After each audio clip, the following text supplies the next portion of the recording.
Something. Something, but and that and the Adam Sandler. That I feel like it's the most. Hi everyone, and I don't know. hi everyone. Welcome to Tire Bear Adventuring Company. That of irrelevant humor brought to you by Jordy. I am your host, aka and the DM, Heath, aka the Dire Bear GM, aka Captain Sack, aka perpetually tired these days. Anyways, we have another fantastic episode of Foundations of Adalar. We should have a full crew tonight, if I'm not mistaken. I know that Jack is, as always, running a bit late. But we have with us, as always, the amazing Maddie and the fantastic Chief. We have the almost, but not quite as handsome as me, Eric. We have the beautiful Molly joining us again. We have the just slightly better looking than me, Steve. And then we have the amazing V, who has the coolest sweater in the history of mankind on. So it throws back to my days of... Anyways. Suffice it to say, I'm old. Anyways, huge shout out. Let's go ahead and take care of announcements and things like that. So a very, very, very, very big thank you, as always, to D&D Beyond, our sponsor, and providing us with all the content. And don't forget that we have the plugin that is not active right now, but I will be active here in just a moment. But we have the plugin, so if you want to see the character sheets, they're in the campaign. Whenever you hover over the B, that will be there in just a moment, you can actually see the character sheets, click on the link, and see them all. You can watch as they change their health and use resources and all kinds of fun things. I just need to go get that active, so it took me just... But huge thanks to them. Speaking of Dungeons and Dragons, which is what we're playing, we also have... This last weekend was the D&D Live. If you really want to watch a fantastic game of D&D, Session 4 had Anna Prosser, had a bunch of other people. Micah, we had, or Micah or Mika. We had Matt Mercer on the stage. We have Jim Zub and Deborah Ann Worrell from Daredevil, who is a huge D&D nerd, has a game on called Relics and Rituals, I think is what it's called. But they were all on there, and the thing that's fantastic about it is, one, I love Chris Perkins. Everybody asked me, if you could DM with one person or have a game with one person, who would it be? My answer is always going to be Chris Perkins. One, because he gave double disadvantage to somebody. They had to roll 3 dice and take the lowest score out of all 3 of them, and he beat it twice. The other reason is because Chris Perkins is hilarious. He's The way he does things is fantastic. If you really want to see it, go watch any of the acquisitions incorporated from packs that they have from like 2015 on. They're really great, and Chris is the DM for all of those. But the reason that I bring it up is because I love Matt Mercer. I love his storytelling. I love the way he does things. But Matt Mercer played the famous miniature giant space hamster Boo, complete with noises. And Minsk was right next to him, and he would get on Minsk's shoulder, and you would watch as Matt Mercer does this on somebody's shoulder. And at one time, I will just say this without giving too much away, furry projectile. That's all I can say. But go watch it. It's fantastic. Yes, that right there. We yeeted the hamster. Okay. Yep. They yeeted the hamster. So that is what happened this weekend. But they announced some fantastic things that are coming up. So we already know that. Hey, look at that! The D&D Beyond things there. We already know that the Ghosts of the Salt Marsh is releasing tomorrow. It's actually out now in hardcover, but it'll be on D&D Beyond for those of us who have electronic content tomorrow. But later this year, this is more part of what they were playtesting, Baldur's Gate Descent to Avernus is coming out, or Avernus is coming out. It's a new module, new campaign. Right now, it looks like the levels are 1 to 13, but it's set in the famous Baldur's Gate, and you literally go to hell. And then back out again, maybe. Campaign setting this year is Eberron, the famous. If you loved Eberron, you have the content, played it in 3.5 when it was released, or in... Actually, I guess it was released in 3.0, but we don't really talk about it. But 3.5, and they have some smattering of bits here and there for Eberron, including the Warforged class. The actual full campaign setting is coming out later this year, so big announcements that they had. They had some really cool stuff. All of that VOD is over on the D&D Beyond, or not D&D Beyond, but the D&D Twitch and site, stuff like that. So when you're done watching us, if you're looking for something to do, when you're finished here, when we're done, stay with us, then you can go check out their stuff. And I really encourage you. That game session 4 from Sunday night was just hilarious. It was really great. Or Saturday night, excuse me. It was just fantastic. It was really great. Anyways, let's see. We talked about our sponsor. We talked about those things that are coming out. Again, Ghost of the Salt Marsh coming out tomorrow. They've already got a huge amount of streams out there that are broadcasting it out. I want to pimp our friends over at wearenerdsmith.org. Nerdsmith.org. They are Twitch. We are Nerdsmith. They have some great shows. They actually don't have anything in the Monday slot. Just saying. Anyways, and as always, a a huge shout and thank you to Maddie, who is doing our hosting for this evening. But without much further ado, we have a new friend.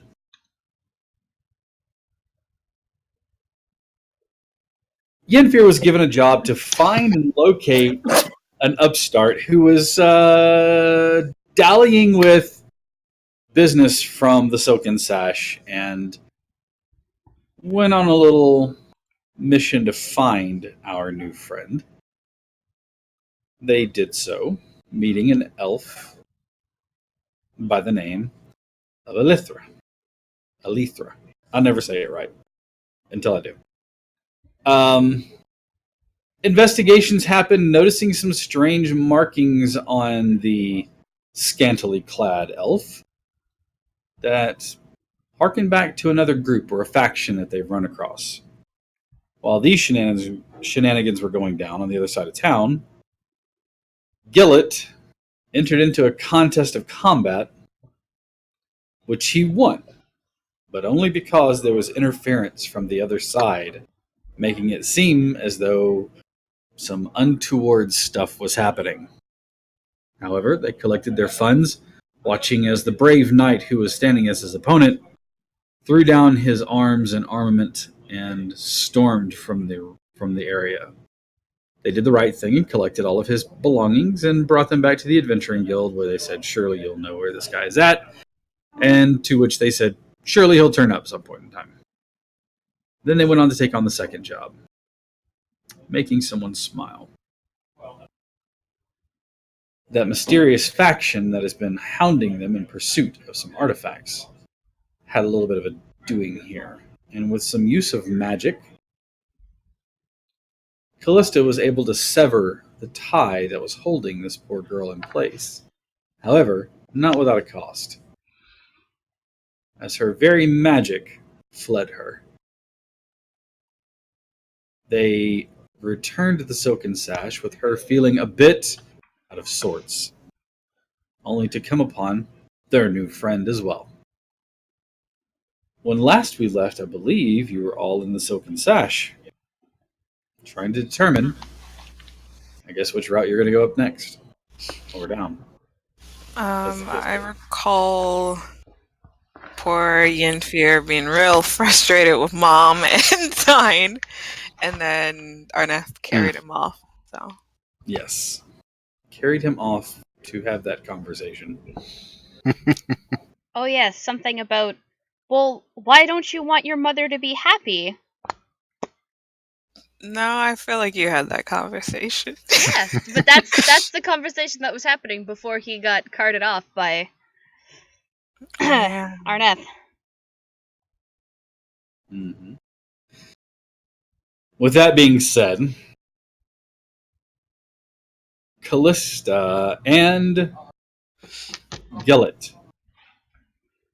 Did I have you roll perception checks? It doesn't matter. Roll perception checks for me as you meet your new friend, Okay.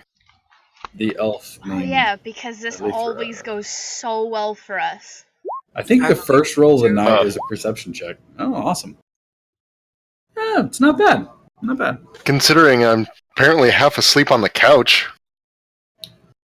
Giving a glaze at, or glaze, phrasing, giving a gaze at the new elf, you see markings on the thighs that look oddly familiar in the same sort of patterns that you've seen before. Callista, you can't quite put your finger on it because your brain is occupied with other things of a dire nature. Gillett, you're married, but you're not blind. But the tattoos strike you as something you've seen before. In a dangerous context? Oh, yes. That's quite dangerous. Quite deadly.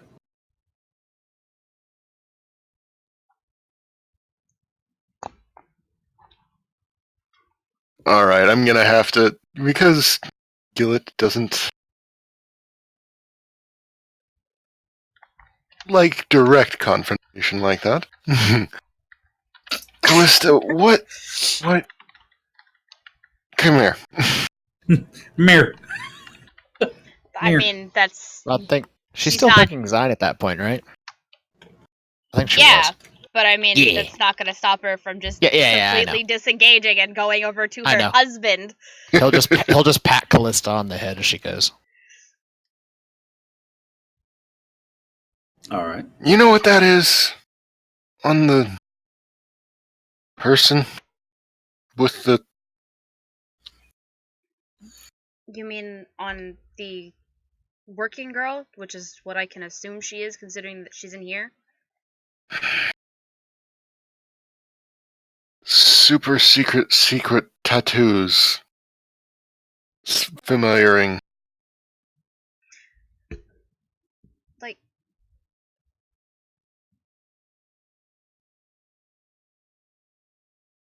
those are...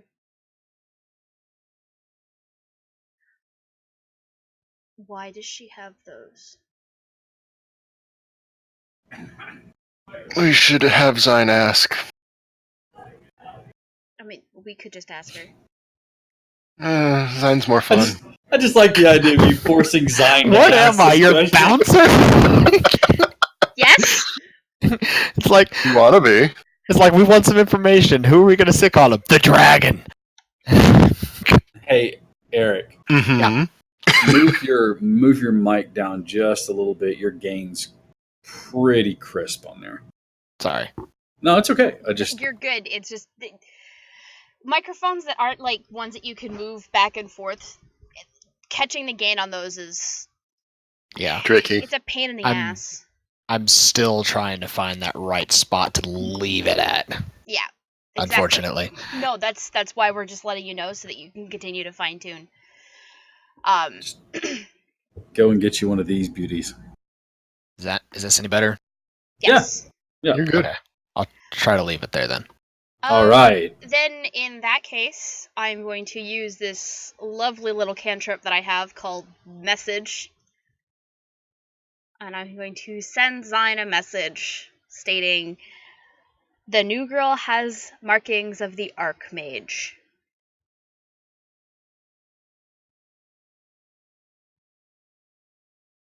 One of his brows raise, and he'll look at Lithria.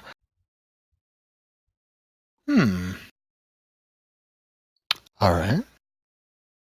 He'll just stretch a bit, crack his fingers, then just resume just sort of standing by Rose, but he'll hold on to that piece of information for now. He's not going to do anything with it for the moment, but he'll find a time. Awesome. Arneth, That's me. you have taken your beloved upstairs to let him vent frustrations. Mm-hmm. To calm him down, make her feel better. You know. You know. Fade black. I mean, Grimly is downstairs with the rest of them, so there's Yeah. no Grimly block. That door Finally, is once. locked. For once. the door is One. shut, locked, chair moved up underneath it, Just knocking. boarded up from the inside. Hello. Before Grimly Yes, and just, Grimly still goes, hi. before Grimly just walks up and is like, "Hello, hello, hello." Use the spell Loudly, knock. Bam! Smash the door open. Just staring at him.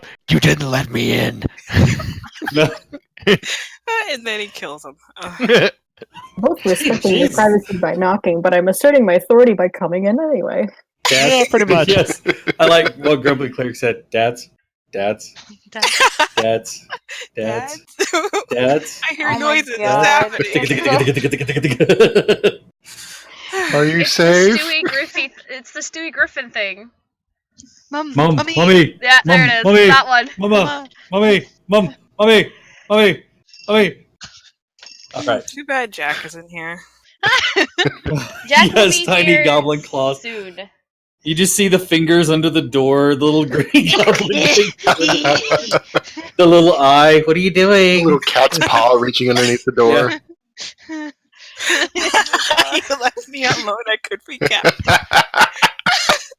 This has happened before.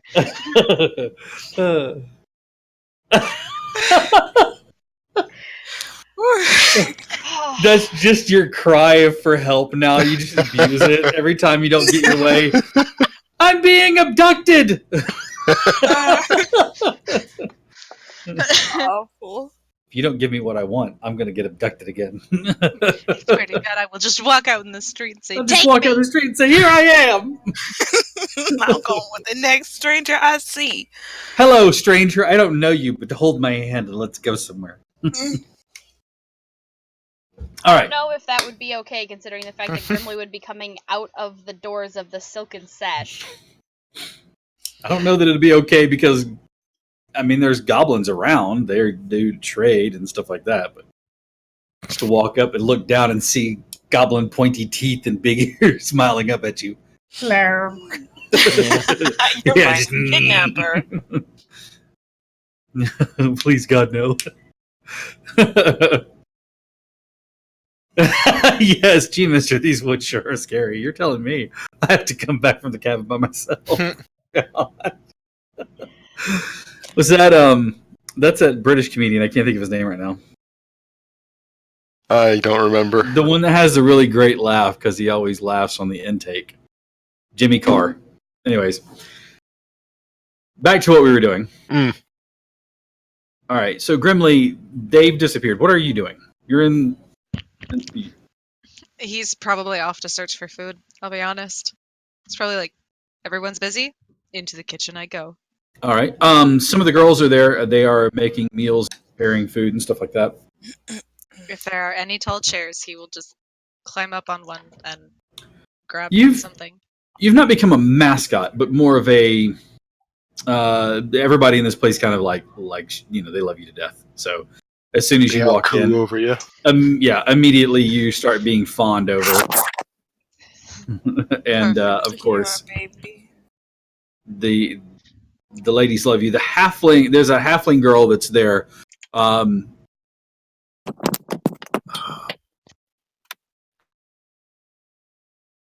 Tila, like Tilla, Tilla. Okay, And she absolutely loves you to death. same size buddies? Is that You what kind it of is? you kind of see eye to eye with one. So someone kidnaps him politely. Excuse me, little child. Would you like to go with me? All right, thank you. As long as you don't hit me in the bottoms of my feet with sticks, we're okay. But she has like cucumber sandwiches, and she starts giving you some. But she also has parts of a rotisserie that she, or a whole chicken that she has pulled apart, and she kind of makes you a plate. Chews on the And- bones. He's gonna get fat. By the way, I love your mug. Hmm. It's awesome. They're new. I had They're to get pretty rid of cool. mugs for it. Is it copper? It Stainless looks like. steel. It looks okay. like it, but it's more of along the stainless steel variety. I Sort of gotcha. like this one, a little. Cool. All right. The main room is now mostly emptied. I mean, clientele are coming in and out.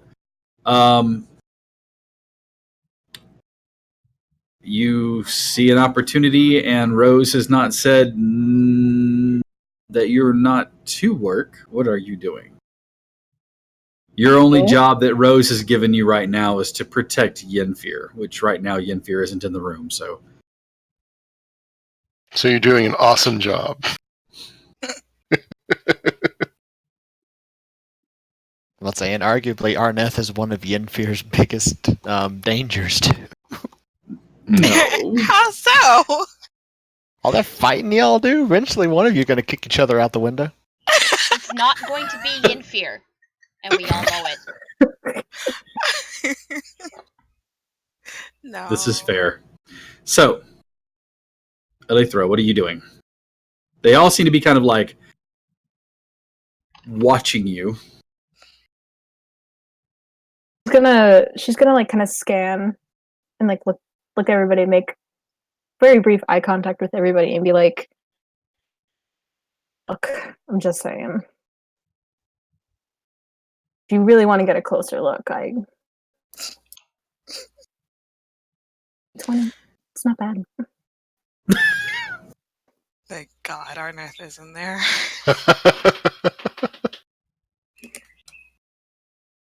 I'm curious. Beautiful, innocent Never Darneth. mind. Never mind. It's gonna kind of like snap in her mind that she's like, "Oh, I know what they're looking at," and she kind of like, her skirt is like tucked up at both sides. That's how her legs are out, and she just kind of like skirt drop, Let the skirt kinda fall does a all the way little- down. like a little shrug, like. Rose excuses herself, but does appoint one of the other women, Willa, to show you to a room that will be yours. But she herself retires back to her office and bedroom. Willa shows you the second floor, which we've talked about the Silken Sash in the past, so it's 3 stories, but it is massive width-wise. I mean, it is taking up nearly like 3/4 of the block itself. So the second floor is huge, but it's sprawling. You are taken to a room that is kind of tucked in the back, but not like way in the back, but like in the back as you first enter the staircase. You can see that the room is It has a bed, but there are also like tons of giant throw pillows and things like that. As is with every room, from the center there is a ring of metal, and there are silken like bolts of cloth that go all the way to the walls, and then they are dropped down into the like against the walls. They form this tasteful rainbow of color around the room, with the exception of where the door is. So they come out of the ring, they're pinned at the walls, and they drape down. And Willa looks at you and says, "Your room. Um, our baths are at the end of the hall. Everything you would need is there. If any clientele gives you trouble, please let us know. Rose will make sure that it's taken care of. Don't hurt anyone." She tilts her head a little bit and she's like, thank you. It's not the polite type. Um, Goes in, like looks around a little bit, and then just does like the flop back on the bed, like ugh. Before she shuts the door, she does tell you that the kitchen is on the bottom floor opposite of the parlor and entryway. So feel free. The door to the silken sash is pretty much always open. They kind of will look out for each other, and if you need anything, either find her or any of the other girls that are there. Well, I should say, let me rephrase that. Any of the other courtesans, because it's not just women that work at the silken sash. You're just gonna do a little. And shuts the door, allowing you alone time. No, you have a room, it's yours, and there is place to store your belongings and things like that. Anything in particular you would like to do now that you're in your own place? Is it currently like it's starting to become nighttime? Yeah, it's later in the evening. It's that lull just before business really starts to pick up. Okay.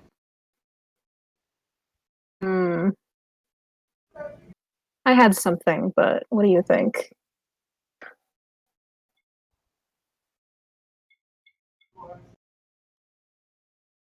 Okay. Sorry, my dogs went ballistic, and you kind of cut out a little bit. What? You know, I don't know if you wanted to wait or Sure, we can wait. let it happen. Sure thing. Callista and Zine and Gillett. You're all on the first floor. Again, the parlor area is set up. There are a few customers that are coming in, waiting for their appointments. You have some shared information. What are you doing? She's probably beckoned Zine over so that the three of them can talk without being overheard, unless people get fairly close to them. Mm-hmm. Yeah, he'll walk over and just. Yes? Well, I have maybe done something excessively stupid. Clarify. Time will tell. Well, besides being able to use message, I don't have access to any of the spells that I used to know. What did you do? I may or may not have contacted, Archfey in helping free somebody from an Archmage's control. Sorry, Eric's face is just fantastic. No, that is literally his expression. I know, that's why I just love it, though. Okay, Of course, what were this the is all What may were the or may terms of the not contract? Well, they didn't really give me any. What did you tell them?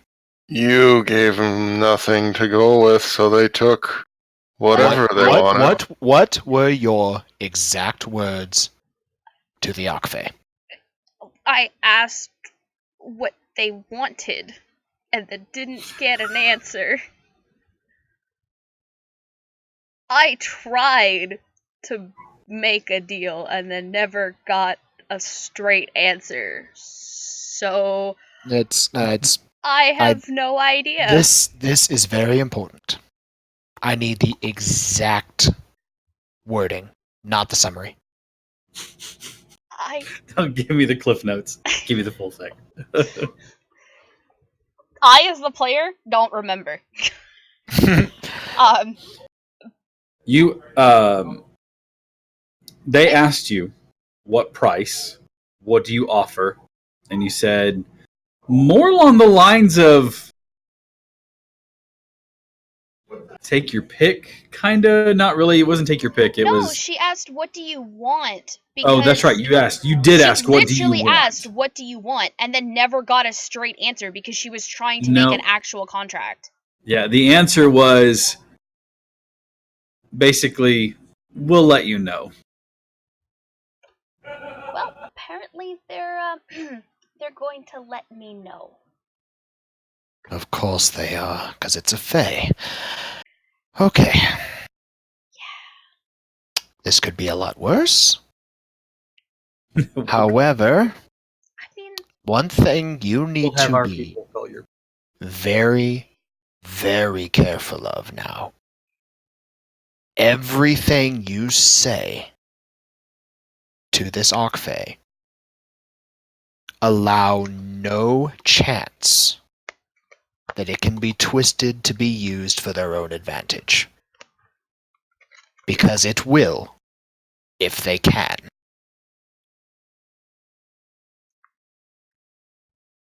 Okay. And beyond everything else, never give them the choice to choose what they want from you. Too late.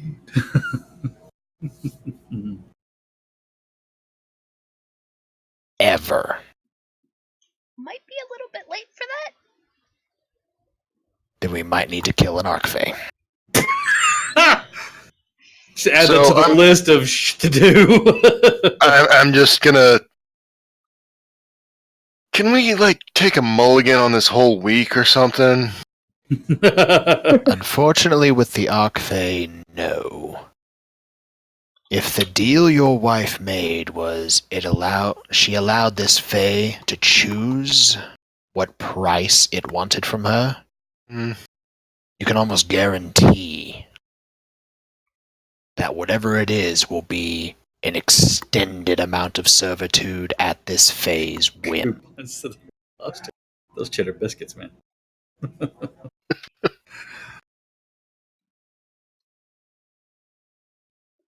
Yeah, you did pretty much kind of leave the offer up to them to decide.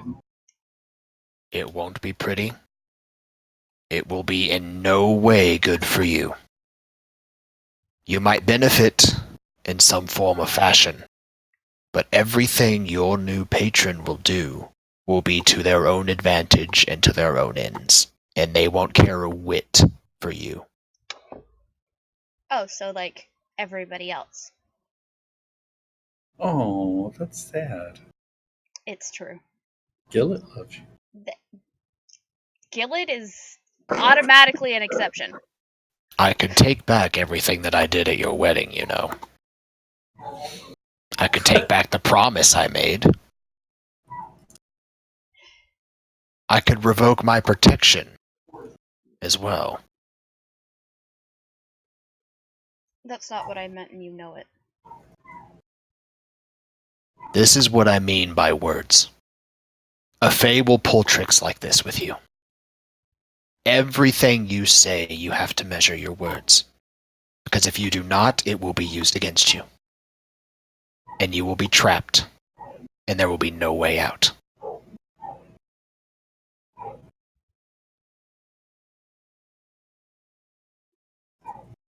If I were a fae, and you made that comment to me after after the gifts that I had given you, Gillett would not be seeing you again.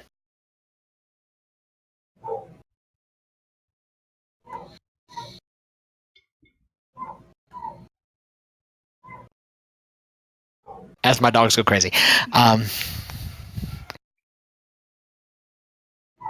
I do not say this to be mean. I do not say it to be cruel.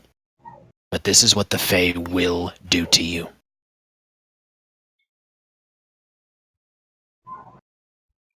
Then I guess I If better you- learn to speak like a politician. You must be better than a politician. I didn't say I was going to be a bad one. Good. Be like an archfey. So a politician. Oh no. The Fae are so much worse than that. The Fae are so Where do much you- worse than Where that. do you think the politicians learned it from? Yeah. Okay.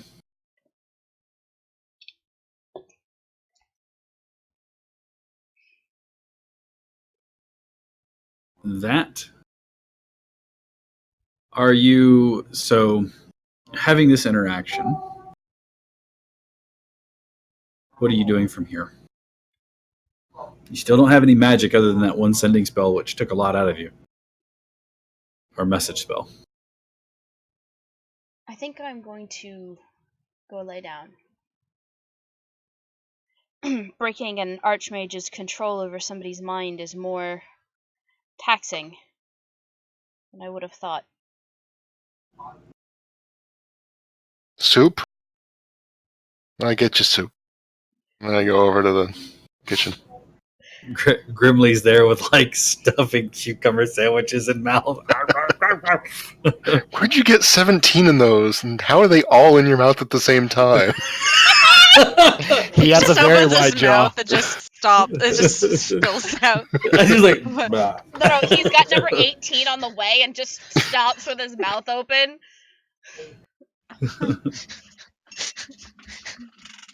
It's all in his. It's like a sandwich in this hand, and like He's a it's goblin. like a little piece of a little ditch goblin. But you got like a piece of chicken in this hand and a sandwich in this hand. Well, yeah, you use the chicken leg to make sure that the rest of the sandwiches stay down. Anyways, Grimly's there, and you see Tilla with standing by. She's cooking something. You can smell. She's got a huge stock pot that's already on the stove. It is. You can hear it kind of bubbling. The smell that hits you is one of like a delicate tomato and garlic with a little bit of head of basil. So it's like a tomato bisque or something. Satisfying. She's making sandwiches, doing like a 3-to-1 ratio. 2 of them for the platter, 1 for Grimly. He's gonna be like a little, he's just round goblin here in a minute. Every once in a while, like Grimly may try to reach for something, and she'll just go, not that one. Really puts the gremlin and goblin. She That's steps. what I'm here for. Yeah, she does step down with she does step down, and there's a smaller pot sitting by. It's not really a kettle, but it's just a small pot. But you can see that it's got a pour spout on it. She takes and goes over to a cupboard, and she pulls out 2 very tall mugs. You watch as she takes and grinds some things. It looks like herbs and spices, and she throws those in the 2 cups. And then she takes some of the chicken and she ladles something out of the pot, the smaller pot, and pours it through like a sifter that then goes into the mug. And you realize that it's very savory. It's chicken broth. Anyway, she turns the cups around and she pushes them towards you. Saw the way Callista looked when you came in. Looks like maybe she could use a little pick-me-up. Little soup for the soul. Indeed. Thank you. Of course. cook or alchemist, you're good at this. And I take the bowls and Little column A, little column B. eh. A Studio Grimly, Ghibli moment. hands off.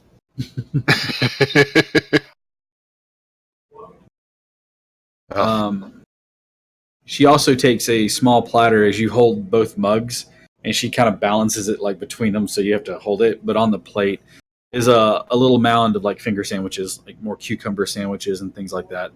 But she says, "There, that should hold you over." Oh, bless you. I'll take my leave. I head Of course. upstairs. Zine. The parlor is at this point in time starting to fill up with clientele, and you can watch as some of the courtesans come downstairs, leading them away. And other than that, you're kind of alone. In his human form. Mm-hmm. Yeah. He'll just look around a bit. He'll walk over to Rose and it's like, Rose is upstairs. Oh yeah, okay. So never mind. He's just gonna go upstairs to his room then. Just close the door and just find something to read. Sure thing. There is a knock at Lethra's door.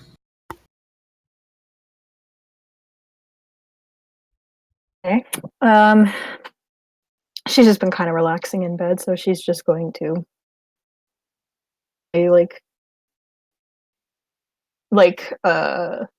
up. Her hair is just a little bit messy, like a zombie coming out of the grave. And she's just going to walk her a little bit, then she's going to walk over to the door and open it. Okay. Not saying anything. Standing on the outside of the door is a swarthy man with dark curly hair on top. It's kind of short. A fine mustache that's curled up a bit. You can see that he's wearing a decadent blue shirt that has a drawstrings across the like a poet shirt, with a leather vest that's buttoned, fine breeches, and tall boots that come up almost to the knee. Hi, welcome. He looks in at you and kind of like leans in to look past you at the room, and then stands back and goes, "Are you the new one that they found?" I believe so. At least, unless they found somebody maybe 10 seconds after they found me. Customer? Excellent. And does the name Ugdathar ring any bells or mean anything to you?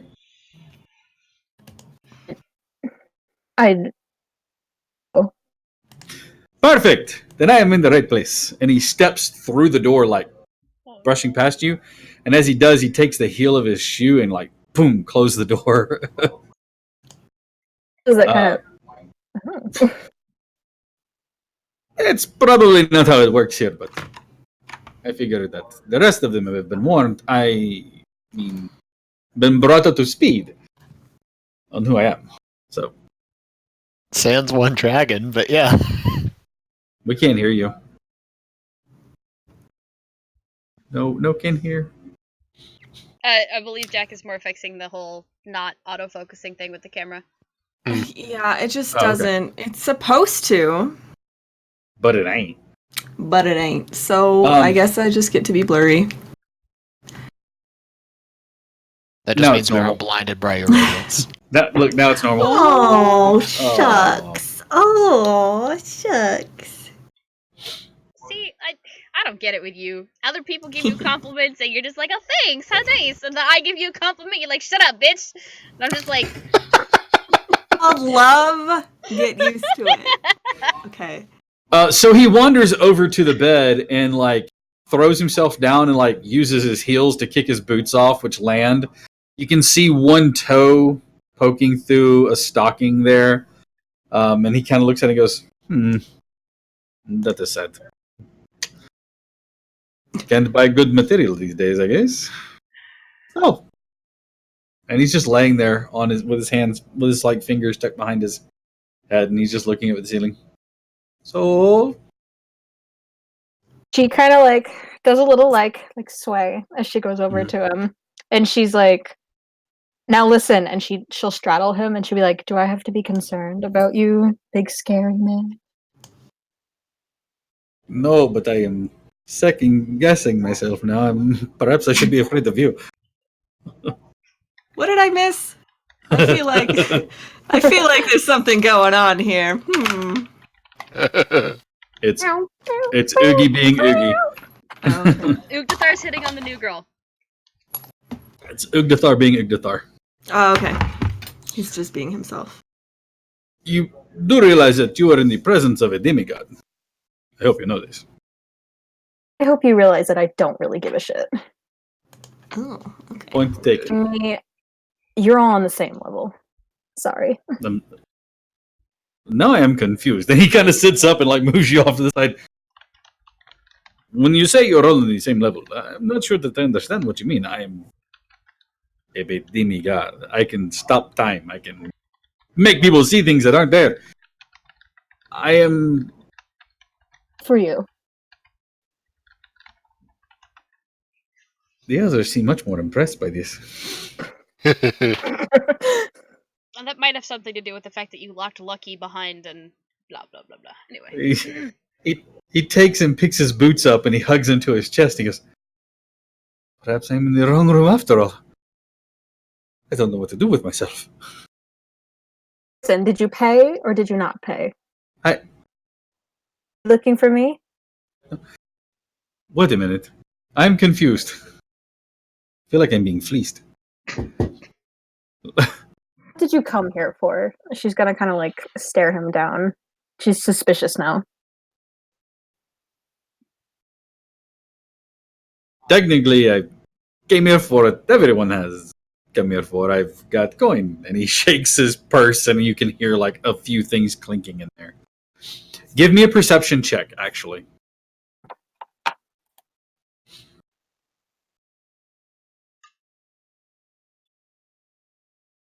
God.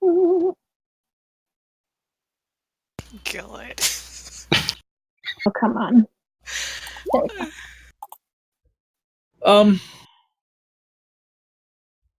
I mean, on closer inspection, you can see that, like the hole in the stocking, his clothes look really nice from about 10 feet away. But this close, you can see that the elbows are wearing thin. There's not really a collar, but the edge of the neckline is looking a bit frayed. The breeches themselves, like the knees, are starting to wear thin. Like, he doesn't look quite as polished as you would expect him to be able to appear, given what he says he is. Of course, I came here for what every guy looks for. A little fun. We're gonna stop the chit chat, and we're gonna have a little fun. Just drops the boots. And Yenfear. Fade to black. Hello. I'm comfortable doing a lot of things.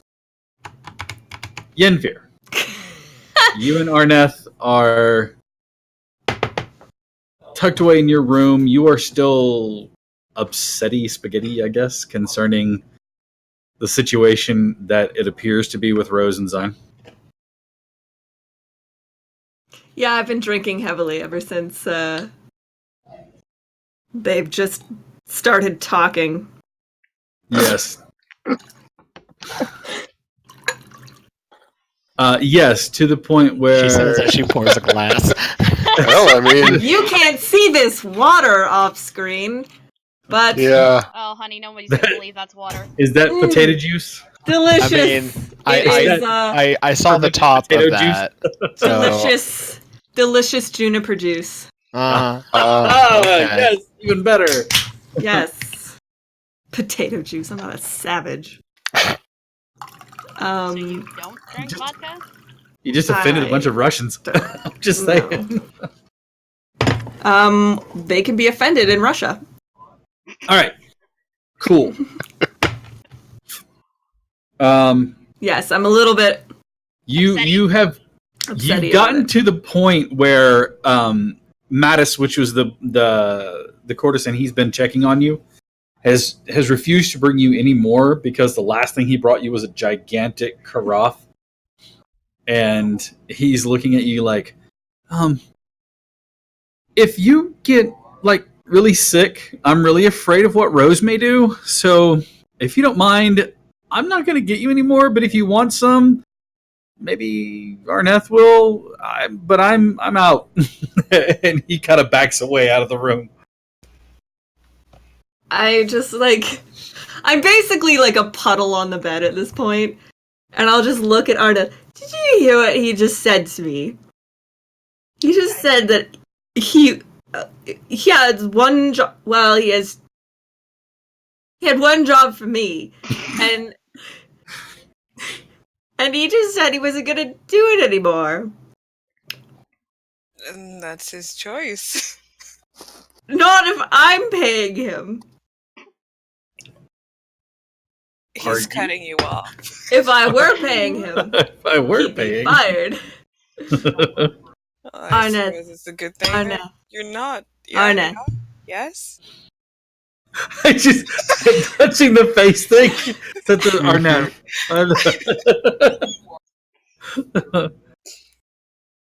I'm starting to feel the thoughts come back. I need you to go get me another drink. The thoughts about having a lizard folk for a father. I just can't handle it. Except you'd be wrong. Honestly. Hey, he's loaded. Yeah, but so is Gafton. Was Gafton. He's no longer part of the living. Gafton. Yes. Hashtag Gafton got caned. Oh shit. Can we please make that a t-shirt? I will wear it for the rest of my Gafton life. got caned. Yes. Arneth, do you love me? Yeah, I do. If you love me, you'll do this for me. Go downstairs. Get me the biggest carafe you can find. Get me something that you would drink. Comes back with a glass of water. And a little lime. Yeah. Twist little wedge of lime there. Mm-hmm. He's gonna be real mad when he comes back with a huge thing of like juice. Real pissed off. You know what I meant, bastard! Rags soaked in ether. Yes. My favorite pickup line. Does this smell like chloroform to you? Sleep now. He will reluctantly get up. It's like give Yinfer a little kiss on the forehead, and then he'll go fetch something for him to drink. Down to the kitchen. Yes. All right. As you arrive in the kitchen, a very happy and satisfied goblin is sitting on a chair, looking very content. You can see that in front of him is a steaming mug. It smells as you walk by of cocoa or some sort of chocolate in there. Hot chocolate! Can I have a little sip, Grimly?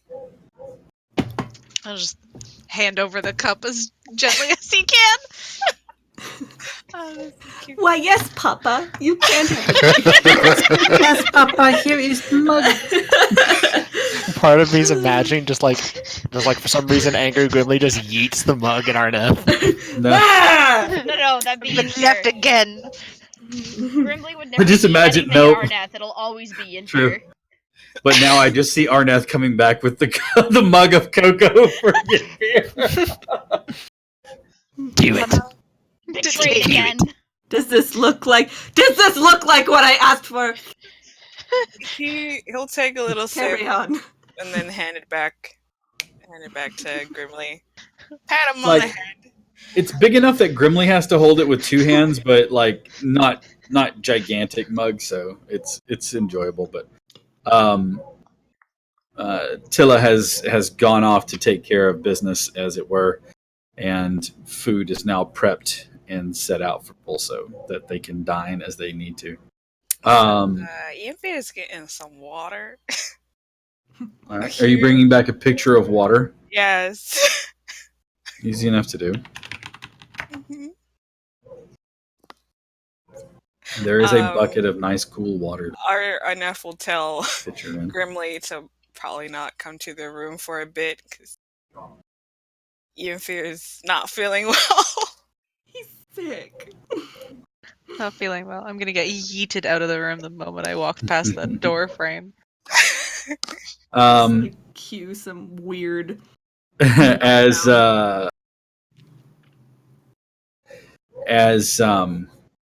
as you're leaving, one of the elves, Anian, comes in, and wonderful that hope that really like androgynous, but both beautiful and handsome at the same time.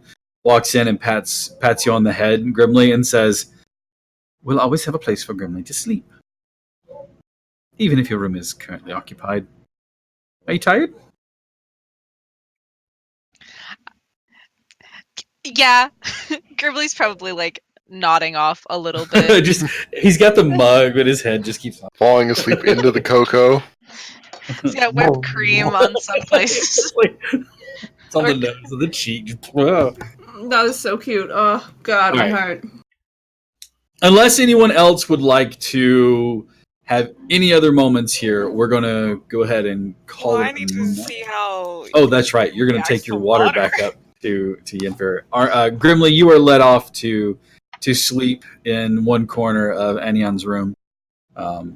Zine, you went off to bed. As you were on your way to the room, you can see that the door to Rose's room is open. You can see that there is a light in there on her desk. But she's working. Head to his room.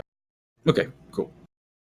He basically just wanted to touch base and go, thanks for playing along if she was still down there before he went to his. But okay.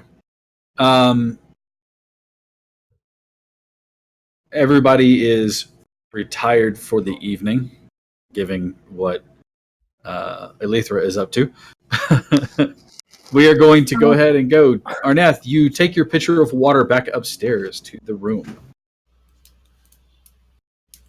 Let's see, here you go. Here's something to drink. What you get when you ask the half-orc ranger to get you something that they would drink.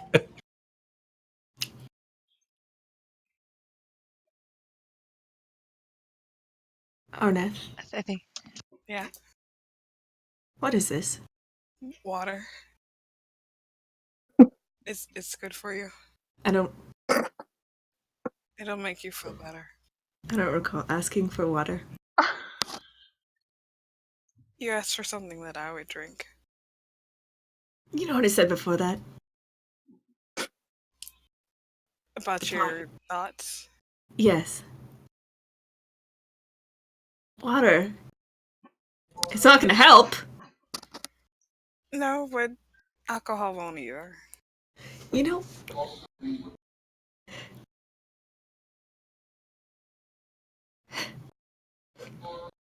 I've been betrayed a lot of times in my life. But this? Please don't throw that at me. You don't deserve it.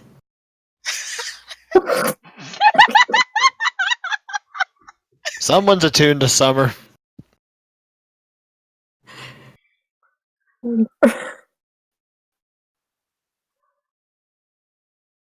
Good night. And I'll just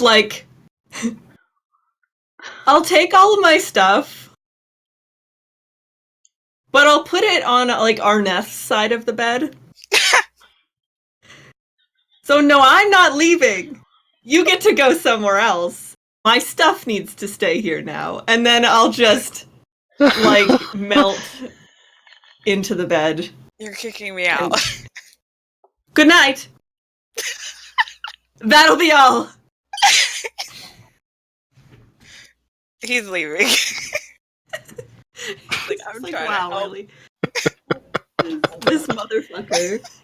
Oh my Dumb as God. hell. Yes, he Things 100. Things that Yinfir doesn't deserve. Top of the list, Arneth. Arneth. Number 2, Arneth. Rose. Number 3, anything good. Grimly's up there too. Yes, Grimly as well. Do any of us really deserve Grimly, though? Arneth. Yeah, Arneth Arneth. does. Fair. That's fair. I will. Arneth is like pure and give good that. and perfect, so. Love how all of us is like Arneth. Arneth That's almost unanimously. Yep. Yeah. Jack, check Discord. Oh, I'm checking Discord. Thank you.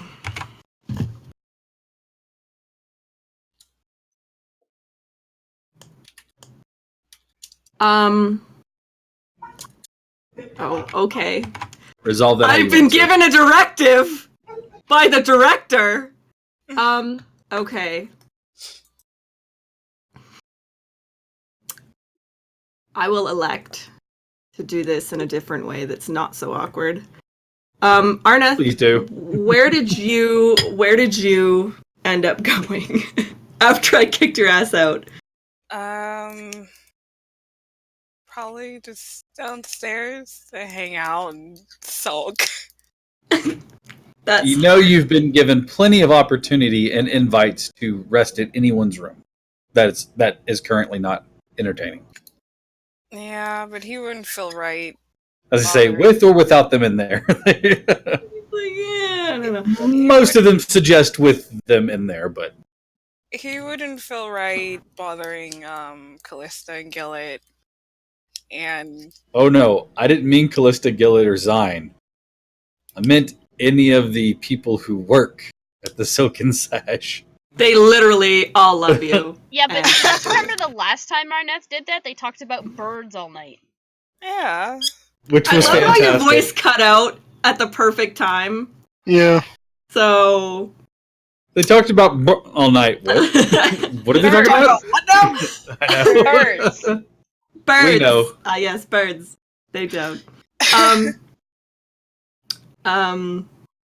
Okay. Like the woodpecker, the Yeah. blue-footed booby, The Tit common bird. cock, of course. the tit mouse, the. Yeah. Anyways, we're horrible. What the fuck? Okay, well, since I'm an elf, I think about 2 hours after. So you've Oh. sobered up just a smidge Like just enough to to where you Gain- can convincingly walk in a straight line for more than 1 foot. yes, yeah. I've regained control of my limbs. You can count to more than what? And I'm still like irrationally upset over nothing because that's just what attuning to summer is like. So I'm like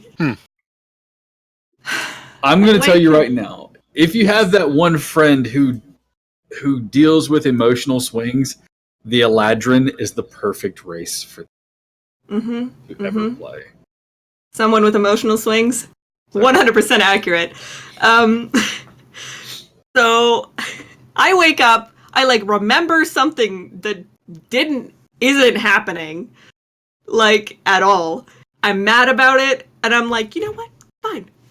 Fine. If my sweet, caring, beautiful, hardworking mother wants to just lower herself even more by being with Zine, then that's fine. I'll leave. I'll pack my bags. I'll leave. And I'll let her have her weird, questionable relationship on her own. And Arneth with the water of all things. And I'll pack my bag. I'll, like, pack a little bit of stuff. Like I'm not moving. Nothing that goes together, you're like just throwing random shit Yeah, in the like bag. just random shit. There's like a candlestick in there for some reason. And like There was like a cup of alcohol in Yeah, exactly. Full cup into the bag. Like an A cup empty of mug. water. I don't know. Now you're mad because everything's wet. Like, and then I fling it over my shoulder and I grab my mandolin and I'll huff off down the stairs. And it's probably like this all smells like juniper water. Absolutely. And I huff off down the stairs and out the door. I don't even wait. I'm just like, it's probably like 3 a.m. or something stupid like that. Probably, and I'm yeah. just like, ah! It definitely is. I'll make my own way. You head to the address that you were given. Yes. Oh no. Would Arnef would probably still be downstairs because he's not sharing a room with a stranger. Arneth is not sharing a room with any of the workers there. He would feel like it was an imposition on his part. Stranger. I'm not a stranger. They're not strangers at this point in time. Strangers. They're strangers, but not strangers. Yeah. Would that be acquaintances? Like, yeah. I am. People he sees. Would he have With his eyes. I mean, Yeah. I'm going out the front door, so Yeah. like. I mean, yeah, if you're sleeping down in the parlor area, on one of the, it's comfy enough couches. I mean, it doesn't pass your attention that he stumble walks through the main parlor area out the entrance to the area to the side. Yeah, honestly, I probably like bang into the door or something. I'm just like Stumbling I'm around. just stumbling around and upset. Then Arnef would definitely follow him. He'd kind of be stealthing. Stealth check. Okay. With advantage because your buddy is Inebriated. Real Yes. drunk. real drunk. All right. Yeah, as far as you slip into the shadows and Just like, Follow my where's dumbass. he going? stumble out. You follow him through the market, which is now dark and closed up. Although at this time you do see a few that are starting to, like the bakery has, you can see lights on there as they start to prepare making stuff. But for the most part, it's all quiet. Makes his way through the market area right up against where the temple district is, and where the Grand Acadium. You nearly spit your food out. Steve, I read like the sad Hulk music comment. So, anyways, Yes, sorry, go on. you watch as he comes to it's a rather nice inn. The doors are of course closed. There's no lights on. You watch as Yenfir approaches the front door, finds that it is currently locked.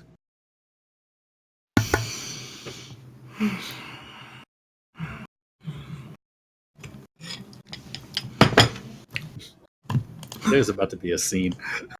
I'm I encourage it.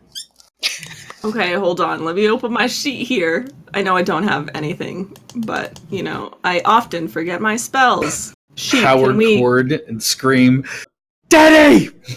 Daddy! Daddy! I love you, but you've got a lot to learn about rock and roll." Absolutely. Okay. Meatloaf. Love it. Meatloaf. Okay. I literally don't have anything. You know what, Sheet? Stop fucking lagging. What is this about? Okay. It's whatever. I'm not a rogue, so it's safe to assume that I don't have shit. So I'm just gonna like bang on the door and like have a little hissy fit, you know? Okay. Loudly. Boom, boom, boom, boom. Boom, boom, boom, boom, boom, boom. You see a light come on inside the leaded glass, and the door is opened. You see a Kamat.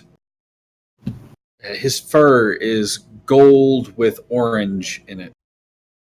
His ears are flattened out, and his face is broad and kind of smushed in. And he looks like he has a bad attitude at the moment. A beautiful wonder robe. why. A beautiful robe is draped around him and belt tied. It looks like it's made out of silk or something. He takes his paw and puts his these three fingers against your chest and kind of moves you back a bit. I'm not sure if you are aware, but this establishment is closed for the evening. That's fine and good. That's all fine and good. But I am here to see somebody. I need to talk to him right now. I am quite sure that whatever it is that you have can wait until the morning. No, you listen here. Arneth is gonna clear his throat and step out of the shadows. He startles for a moment. What are you doing here? I noticed you leaving and you're drunk. And I don't care for the thought of you passed out in the street somewhere in the middle of the night. So I followed you. Listen. You can't babysit me whenever you feel like. I have work to do, and I am running an errand at the moment. I'm busy, and I have to talk to someone. Thank you, cat person. And I'll turn to the Kamat again. Can I at least help? Shall I call the guards? Call the guards. No, just get... Okay, so there's somebody I need to see. They look a bit like me, but, not with this part. You reek of wine. I've had a rough night, and I don't judge you when you have your rough nights. I'm sure you've had plenty in your day. So, listen. My mother is getting involved in some very shady business, and I need to discuss it right now with somebody who can perhaps do something about it. So, your mother is here. Grumpy cleric. Yinfear.exe has stopped working. No. No. My... pause for a second. Father is here, and I need to speak to him right away. I'm sorry. Father? I didn't understand what you said. Could you repeat that for me?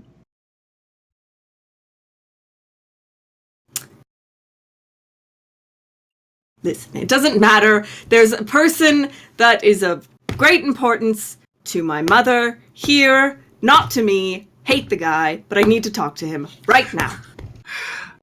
As you say these words, the Kamat is shaking his head trying to make something of this. You see a hand, long elven fingers tap him on the shoulder, and Kelly steps from the shadows.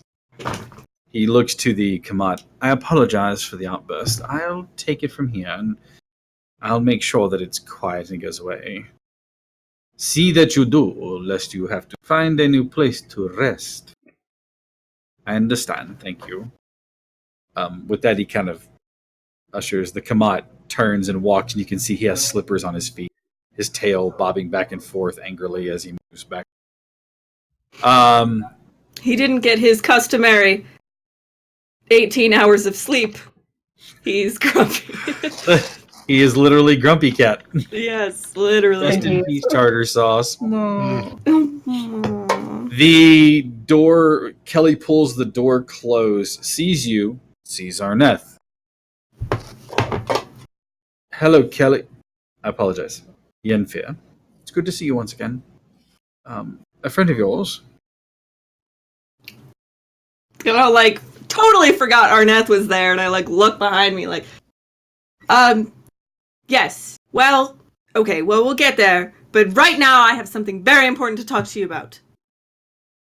Apparently, it's quite urgent, and considering that, given the hour and the fact that I was asleep, and you can see that he's not fully dressed the way he was when you last saw him. He's kind of hastily put on his trousers and shirt and his boots, but Listen. There are two problems here. One, you. The second problem is Zine. I'm not sure what a Zine is, but I can tell you that you sort of made it abundantly clear that you had no further need or want of me around, and I only offered an extension, an olive branch, if you will, to... Yes? Listen.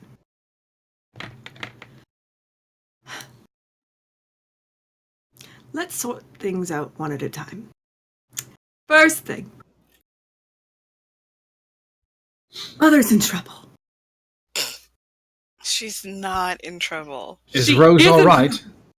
What's wrong with Rose? Nothing is wrong with Rose. I'll grab my sword. Please don't. She's talking to a lizard folk, and I just can't handle it. He is far too intense, and I don't want to deal with that. Not as a step whatever. And I don't like it, and it makes me uncomfortable, and Yinfir, did you seriously come out here at this time of night to talk about this with this man who is apparently your father? Pleasure to make your acquaintance. My name is Kelly Tandrak, and he holds his hand out to you. don't you touch him. I'll slap his hand away.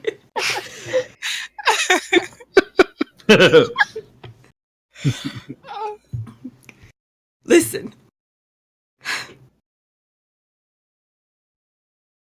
I was supposed to be the most important person in Mother's life. And then I left, and then I came back, and then some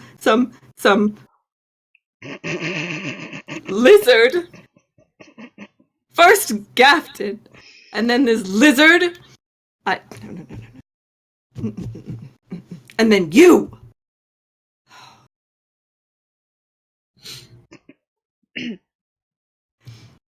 I think he needs to sober up a little bit. Me as a player, I think he needs to just like sleep it off. Should have had some of that water. And he goes to put a hand on your shoulder, but stops himself and like clutches his hands awkwardly. Yenfia, your mother is more than capable of tending to her own affairs. I can assure you that no matter who she's speaking with and whatever engagement they may have, that given what the conversation that she and I had, you are and will always be the most important thing in the world to her. She has made that abundantly clear. I'm leaving tomorrow. My business here in Lansport is concluded, let's say. I will be going across the seas. I will, as always, extend a hand if you would like to come and join me, and that is yours. Your decision to make if you'd like to do so. However, and I must say this as your father, and as a person of more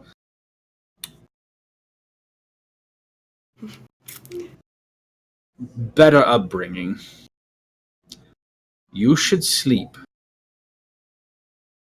You reek of wine.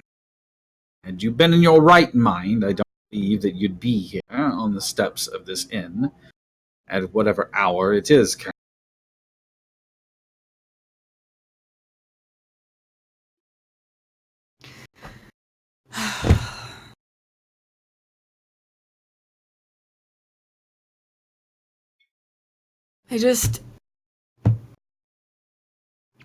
I don't understand why, after all this time, you came back and,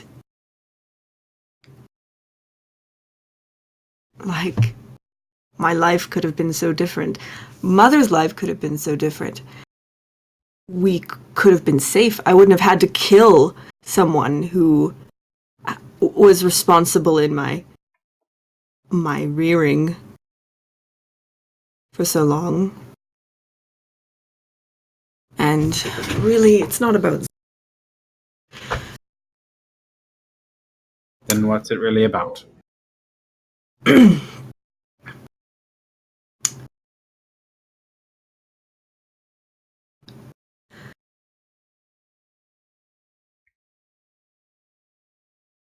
On the one hand, I'm worried about her safety when I'm gone. Not that she's not capable, but men like Gafton are everywhere. And if you'd known him like we did, you'd understand my concern. And, it feels like the longer I live, the more opportunity I get to find out I don't know who I am at all. Might I make a suggestion? One elf to another.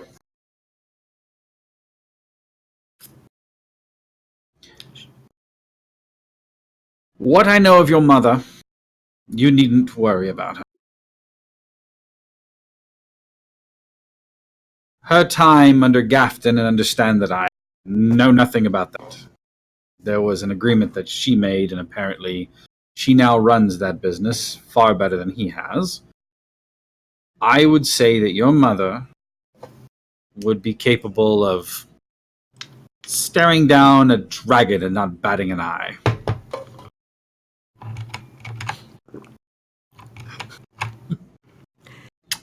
Ew, that's a little on the nose. I would That's say exactly my worry. your mother is not only capable, but also bright enough not to get herself in similar situations. And that perhaps if you spent a little less time worrying about her and finding that very thing that you just mentioned, who you are. Stop letting the needs and worries of others define you. Figure out your path. I'm sorry that you don't know a life with me, but perhaps you are better for it. I cannot change what has happened. I must live with the regret and consequences that were brought by my decisions. I can only ask that should you find yourself in the same situation, you make better choices. I did. Yenfir, I may not know much about you, and I am sorry, that is my fault. But what little I do, you're a good and honest man. And I am proud.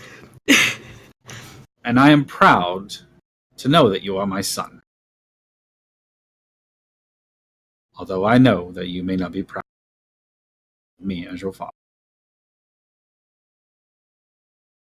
Also, please don't punch me again. It hurt. Quite a lot. Arneth's here, so I won't. I'll behave. Yes, I was just about to ask. Arn goes back. No. Let me do it. Critical, savage attack. Dad's face is shattered. Yeah, super effective. I guess I owe you, some explanation, Arneth. This is my father. He I can see the resemblance. came out of the woodwork not too long ago, and it's clear we have some unresolved feelings. And I'm just gonna give in for the "do you want me to punch him" look.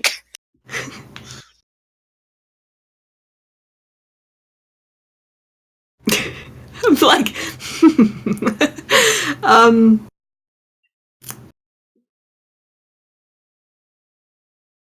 I'll give him the not this time. Not this time. Maybe later. I'm sure we'll see him again. Did you ever marry or No. have any children No. aside from me? None at all.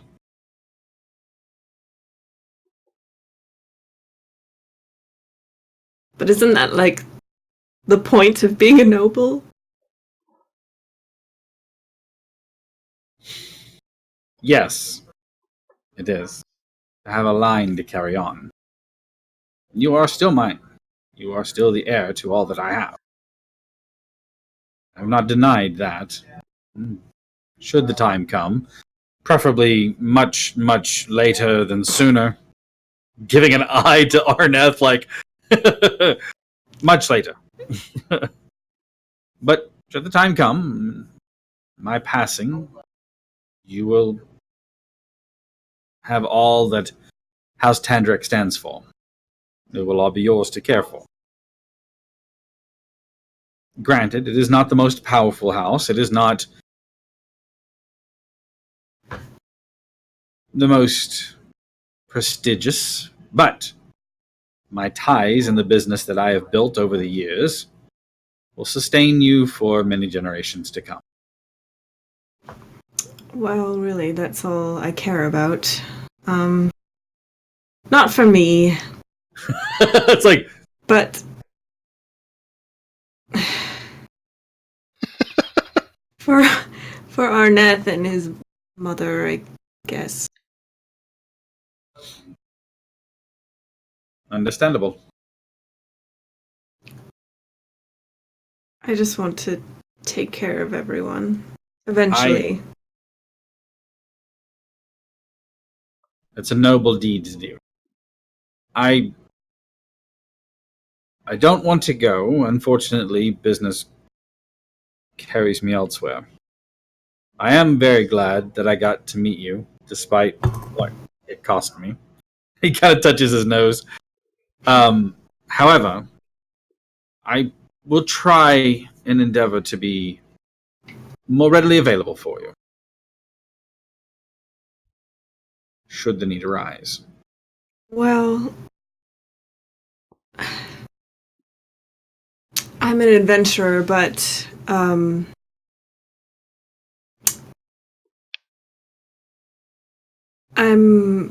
doing a little bit of work for the sash at present. So if you need to find me, just send a letter there. You know, I'm not going to ask, but indeed, I will make sure that any sort of communique goes to the Silken Sash. Yenfir, might I ask one favor of you? Yes. Would it be possible, before we part ways, that I may hug you once?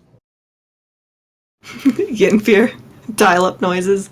Bitch, what the fuck? The EKG just goes full. Yeah. Yeah. Exactly. Blue screen of death. Boo-doo-doo-doom. Literally, yes. Reboot the elf. Dun, dun.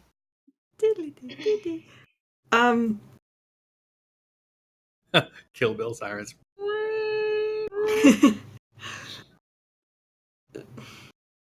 I'll like look to Arnett.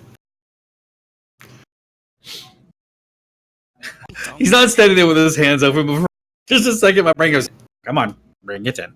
Give me a hug. Bring it in. Come on. Come on." Sure. All right. It's a quick embrace. It's not, but it's awkward.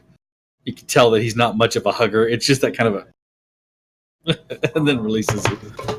Where do my hands go? I don't know. What do I do with these things? Yes. Eventually, you part ways, having a little bit more conversation. He kind of explains to you briefly what he does, and he establishes trade routes for a shipping company that he owns, and several. And so, whenever he goes somewhere as a noble, he is expressing his request and desire to open up trade lanes. And so he says that he owns 3 different shipping companies that travel pretty much everywhere. So, but he says that's the reason that he was in Lanceport, was because this was a new acquisition or a new trade lane for him to be on. And so he wanted, while he was here, he knew that Rose and he had parted ways. Lanceport was the last place he was at. And so he just happened to find her by way of questioning. Mosey on down. Yeah. All right. Eventually, you stagger your way back to your room. Arnaf would carry him. Like a baby. No, I'm just kidding. You stagger back to your room, collectively you, and crash out for the night.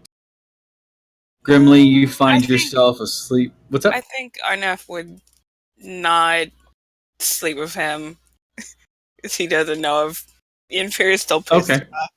Good point. So you're going to retire tuck back him to the in. parlor? Yeah, tuck him in, go back to the couch. Tuck him in.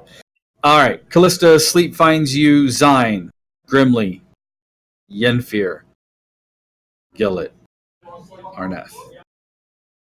Elithra, you do everything you can not to tear the silk off the walls. Ugdathar paces you. But eventually, he collapses, breathing, going, well, that was more than I bargained for.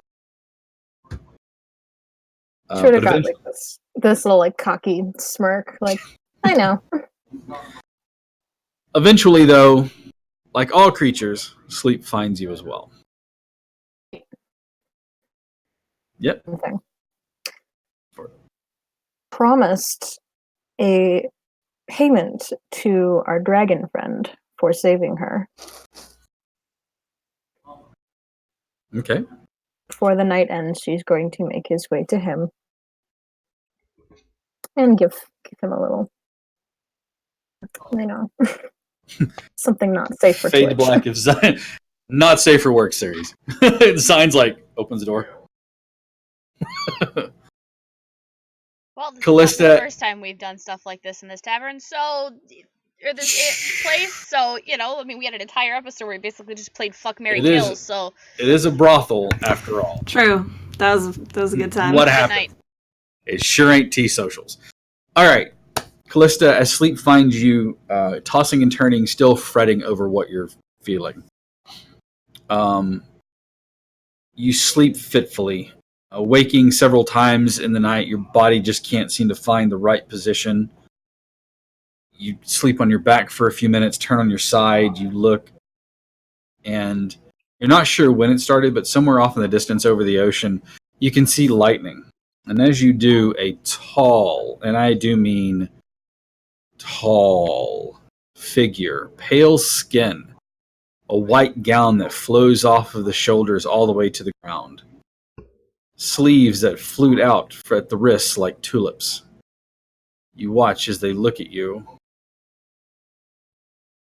They walk over and crouch down, kneeling down so their face is not quite in front of yours, but close enough. The breath smells like flowers. Peonies. Because I like those. There is a whisper to the way that they speak. We had an agreement, didn't we? A coming of terms. You told me to choose my payment. That's not what I said. My exact words were, "What do you want?" in so much as I would like to know what a Fae would normally request or be given in exchange for such power. And instead of giving me an answer, you assisted me and left. Mm-hmm. Aren't you grateful for what I did? I am, but I don't like the Then idea. show your appreciation. Swear your fealty to me and my court. Serve none other. Do of you what I ask. And my power is yours. But when I come calling on you to take you to my court, you will not resist, tiefling.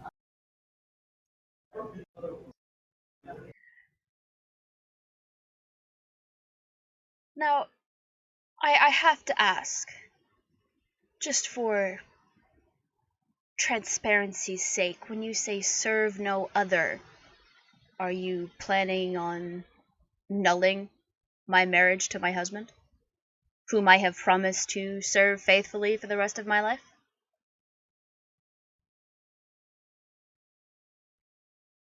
I think you are splitting hairs at this point in time. I think I want to know what the fuck is going He's on. no patron. He offers you no power, grants you no respite in times of need when you are desperate and fetching about for anything that will offer power. I can offer you magic. I can offer you resources. I can offer you abilities that you have yet to touch.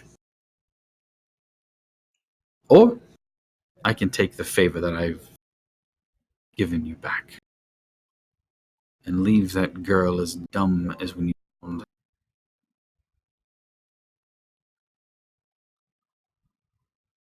That choice is yours. And when you call me to the Fey court, what would you be asking of me?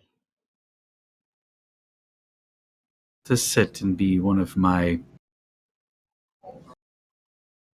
for lack of a better way of saying it, sycophants. Worship me, as they all do in the court.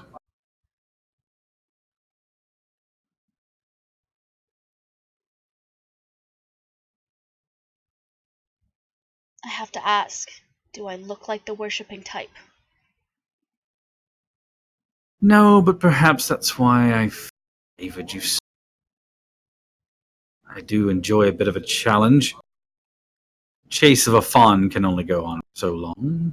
You seem to be providing more sport than that. So, I offer you power, and all I need is your fealty.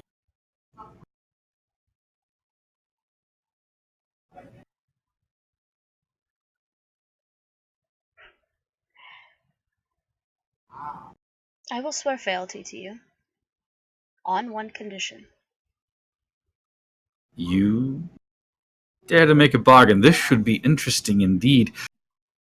What condition or caveat do you place upon me? I will come to your court willingly, without fight. I will worship you, but I will do so for no longer than an hour before you send me back.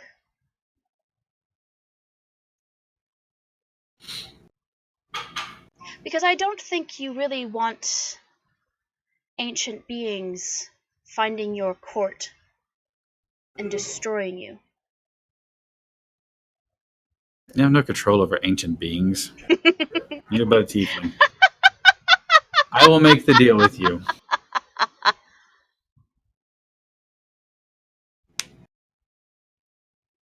Very well. 1 hour. Every month. Until your bones can hold themselves up no more.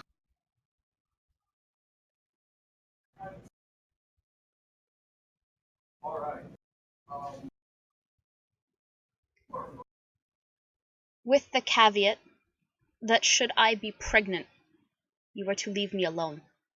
Just so that there is no complications. And that If I you were to leave be your service earlier than necessary.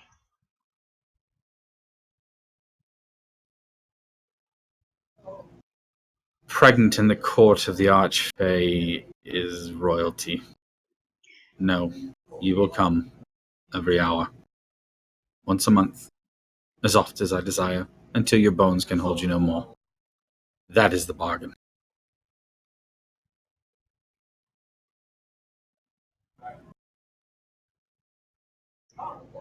I swear fealty to you, with the amendment to the agreement that when you summon me, I shall have no resistance and go willingly to worship you for an hour at a time of this plane. And by this plane, I do refer to the plane that I currently exist in, where my body rests. Well stated. This should be fun indeed. The deal has been struck. We are of accord. Lightning out over the ocean flashes one more time, and as the room goes dark, you find yourself resting, staring up at the ceiling.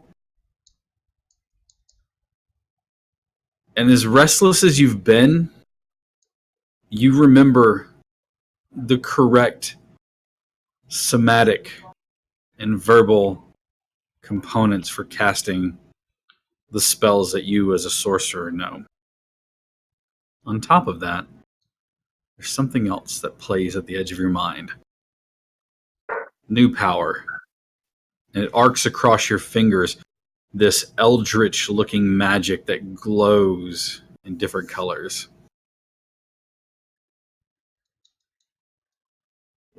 The pact has been struck. Warlock.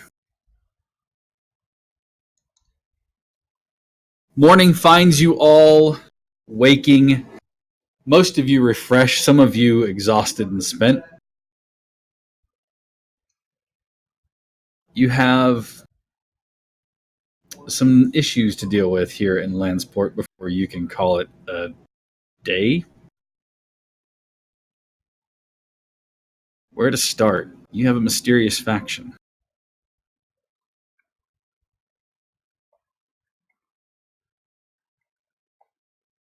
Arneth, you're the first one up as the parlor is cleaned. A light tap on your shoulder, and you see one of the courtesans, another elf, androgynous in face and form, ask you if you're okay. Would you like anything to drink? Water. You're far from your home or from your bed. And they skip off to fetch you a glass of water and come. Oh, so nice. Gillett, you slept, but you are very much aware, tossing and turning, that your wife has done in the bed. You should have just stunned her. Stunning fist. After a while, I figured I'd just roll over onto the floor and bring a couple blankets with me. He just throws an arm and a leg and then grips the edge of the bed and says, "Stop moving." I mean, she does quiet down about halfway through the night, so... Yeah, but you knew she was tossing and turning. Okay. Callista, you awaken with that. Again, like I said, you have a better understanding of magic in a new form of it that seems to be at your fingertips. Grimly, cushions. Your belly actually is a little upset with you. Maybe overdid it. Oh, no regrets. I must ask, Alethra, Zine, was there a parting of ways at some point in time of the night? No. Good to know. He walks down looking inordinately pleased with himself. Which, given everybody else's assumption, we're all assuming he had sex with Rose. Like, yeah, pretty much. But like he's walking down like I think his room is like pretty close to where in the same general area. So yeah, he walks down. He's in a good mood. He might be humming something. He just looks very pleased with himself. And considering you all have known Zion before this may or may not be terrifying. It's probably a bit off-putting because Yeah, definitely Zion is terrifying. usually all. Callista's in a good mood, though. That is excellent. Arneth can't bring himself to care. Oh, in fear. When people like see Lithy, though, she's gonna be like limping, like hobbling a little bit. It needs me an ibuprofen. Your room is empty, by the way. If you stop back by it, Alithra, your room is empty. Not really cleaned up. Like, there's still like parts of the silk torn off and cushions thrown everywhere, but it is empty of people. Yenfir, you're gonna need some water. Mm-hmm. Feel a little bit like I woke up in a. But as you all kind of make your way downstairs, Rose comes behind a little bit after Zine. Kind of sees his face. She tilts her head for a second and she says, "Given where we are, I believe I will refrain from asking any questions." But she just pats you on the arm and says, "Good on you." And then makes her way to the kitchen. Let's say yeah. He'll just grins and good morning to you too. Yes. Indeed. I can just see Jack panicking. Yenfir, I feel like after last night's conversation, he's just like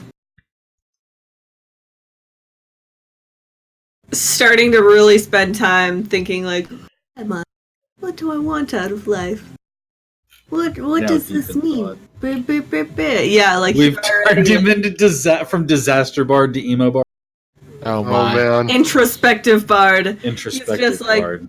Emo bard. It's all slam poetry and yeah. It's got to be Slam extra poetry painful about with a dad. hangover. Honestly. His head hurts, so he's like a little singing drunk. Cat Stevens and James Taylor songs. Yeah, totally.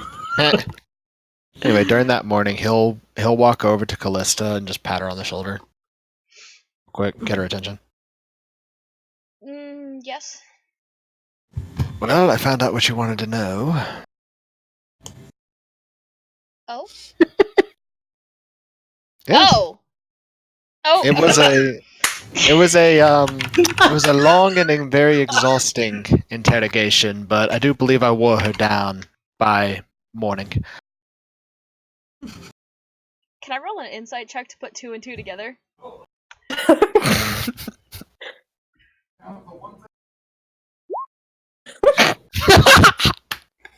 So, What?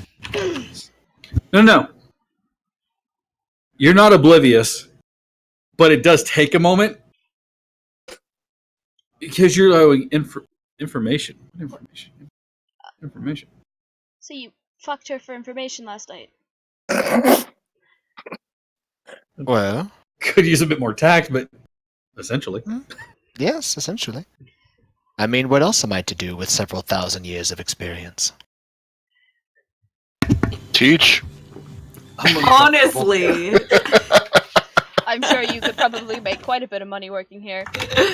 Oh, Jesus. I could, but I have plenty of my own. Fair enough. The Archfey showed up last night. Really? So if I ever go missing for more than an hour She at a called you time... to her court, didn't she? Well, she tried. Like You I already said, did better than most. if I go missing for more than an hour at a time, and you do not know where I am, she has broken her promise. And They as I'm have very they have familiar broken with their you- promise.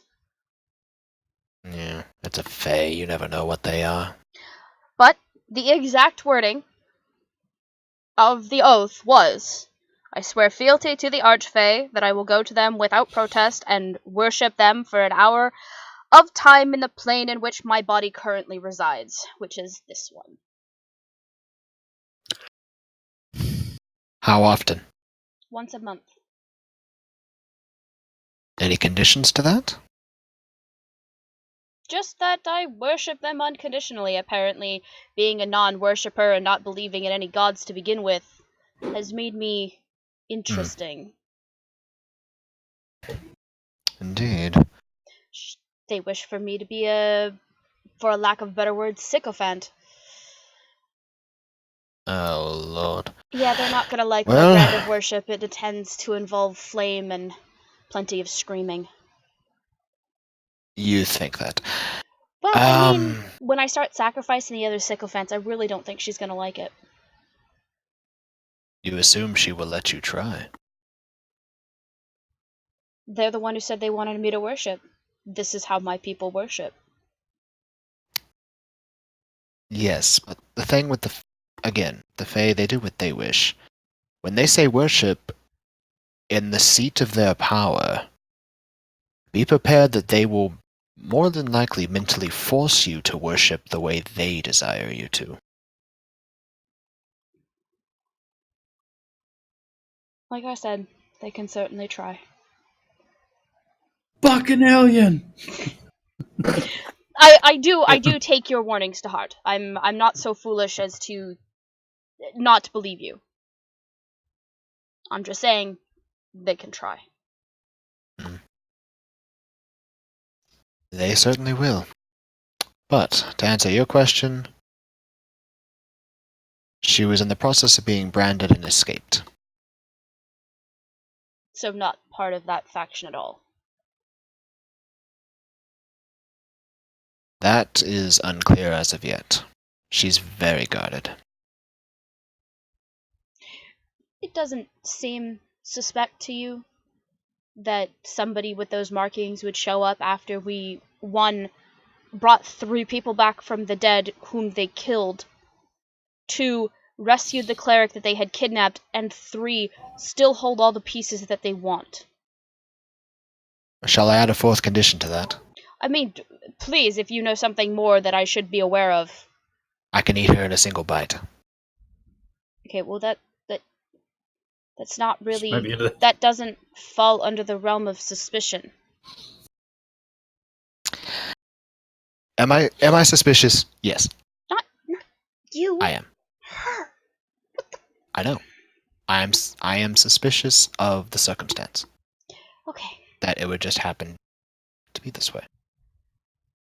It's almost as though it's guided by some unseen hand. I know, right? It's like we're nothing more than just pieces on a table where there's giants sitting all around us rolling giant click-clack number dice cubes. Try to determine their fates. No. Well, if that's the You can case, go I want home to and placing houses and humans. find...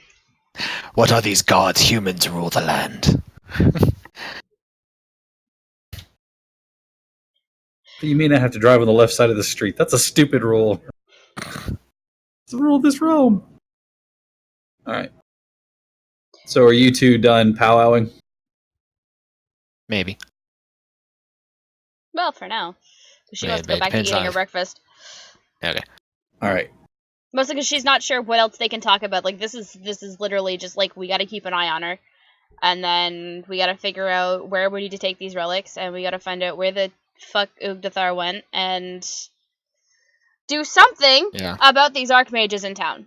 Not that she wants to do anything about them, she really just wants to let the Arcadium and the Sky Wardens know, and then wash her hands of it, because enough! Yeah. See, before he leaves, though, he'll stop and whisper by Callista's ears, like, but now that I am intimately familiar with her, how hard do you think it will be to scry her should she run? Now that we've become familiar on a biblical level. I'll be honest, I don't want to answer that question. Because I don't really want to think about that. If she does run, if she flees, if she takes something and tries to hide or runs to a potential master, it would not be too hard to know exactly where she is and where she's going. Fair enough. Has Yinfir come down for breakfast yet? I will probably come down now, feeling kind of. Yeah, let's say after that he'll go and find a place to sit and eat. Good morning. Somebody's looking a little rough. Morning. As Zine waves. I just look at him. I like my first instinct is to just glare at him, and then I'm like, "Good morning." Have a seat. Eat. It'll help that uh, hangover of yours. Is Arneth like also here? Probably not. Probably eating wherever he slept. In the parlor. Yeah. I'm gonna go find him. He's sitting on one of the cushioned couches in the parlor. Where were you? Cross-legged with your plate, just... Nom nom. Where were you last night? You carried me all the way home. Deep down here. Yeah, you were pretty upset, so I figured I'd, let you sleep alone. I see. He goes back to stuffing his face. I guess I don't treat you very well. You're saying that out loud? Yes. I'm sorry. Did you at least drink the water from last night? I did not. Mm. And I have a couple regrets. I bet. Did you deliver it in a bucket? Without a word, without saying a word, holding a mug by the top, Rose looks in the parlor, sees you, like she didn't know you were there, she was looking around, sees you, wanders over to you, takes your hand, puts the mug in your hand, pats you on the cheek, and then turns and walks. And she's wearing one of those, like those beautiful like nightgowns that's like made from the satin that goes all the way to the ground. And she's got like a shawl that's kind of wrapped around her shoulders to kind of cover up. And she just pats you on the cheek, smiles at Arneth, and then leaves the room just as quickly as she came in. I very sheepishly take this water. Oh, no. And it is a strong brew coffee. What is it? Coffee. Coffee! My fave. Kind of coffee that put hair in your chest. You can almost stand a spoon up in it, but not quite. I'm not saying it's strong, but if you don't drink it fast enough, it'll slap you in the face. Yeah. Thank you for the sub. Woo! 2 months. Thank you so much. While you two are discussing in the parlor, there is a one of the couriers comes rushing in a few minutes after Rose has passed. Rose, you don't know what happens. You're in the parlor. Those of you who are in the dining area don't see anything, but all of a sudden you see out the parlor door, Rose comes almost not running, but quickly jogging by. You kind of hear voices at the front door, and again, the door is never closed. But at that time, you hear the sound that you've probably never heard in all of the time that you've been a part of the Silken Sash and have lived here, and that is the slamming of the front door. I am up and checking that shit out, because that's weird as hell. Yeah, I'll just like drop everything basically and run over there. Rose is standing with her back to the door. The courier is there, and you can see that he's kind of like clutching his chest, like right around his heart. She takes a moment, and she looks shaken, but then she takes a deep breath, brushes her hair back out of her face, sees you come around the corner, and she pushes the courier forward. Upstairs, now. Central rooms. I want everybody gathered there. What's going on? Yeah, what's happening? Someone has come calling, claiming that something of theirs is here. Okay. And I'm afraid that I know possibly what it is they're looking for. But they've never tangled with me. Second floor, everyone. Your friends, everyone. And you hear, from those of you who are in the eating area, hear her, like, clap twice. He'll walk out. What's going on? Gather everyone. I want you on the second floor. The central rooms. Just get to the central rooms. Ask for Anyan and Willa. They'll tell them that make the preparations. They'll understand what we mean. Okay. What on earth? She just smiles at you and she says, sometimes people come to call and they don't have the best intentions.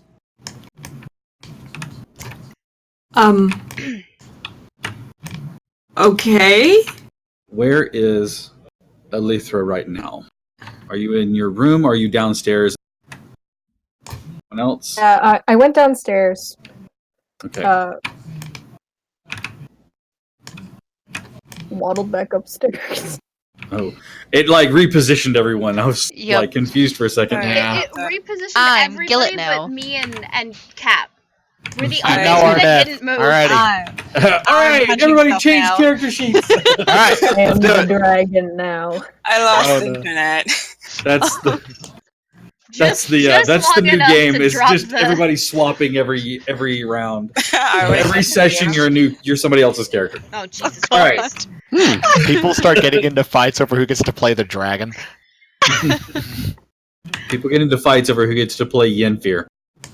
That As too. cool as Zine is. Yeah. Honestly, I want to Mostly be the because- disaster. Mostly because everybody is sure they could probably just do a better job at it than Oh, that's rough. Oh, That's rude. trying You to make fucking him bitch. fix his life and get his life Fix on his track. shit. No, That's this what I part of his charm is not fixing his life. No, the Well, roulette is we're all fixing Yenfear's life, then it comes back to Jack and it's just ruined again. No. Undoes This is all the constant work. roller No, it's coaster. more fouled up than when Jack turned him over. We try Alright. to help make it worse. Rose walks into the eating area. Everyone upstairs, second floor. She points a finger at Alethra and she says, "Apparently, someone has come calling for you. Would you like to explain yourself now, or shall we have this conversation in the midst?" I gotta go. She gives every indication with the narrow eyes that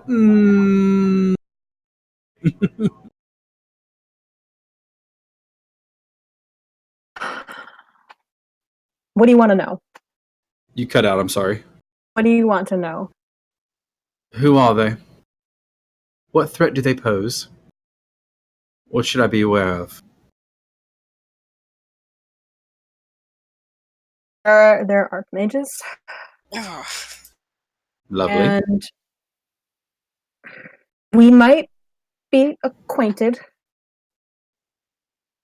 And tell them I'm not here.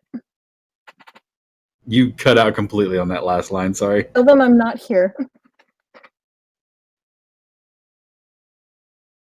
I'm sure that'll work.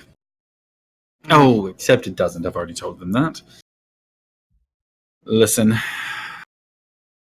I told you as long as you're here and looking for me, that nothing would run afoul.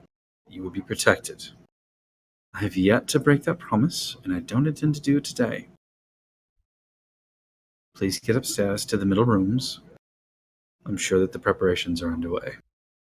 I'll be up shortly. And she pats you gently on the arm, and she says, I meant what I said. You'll be fine. She sort of looks at her like she doesn't really get shown like any kind of sympathy that much. Mhm.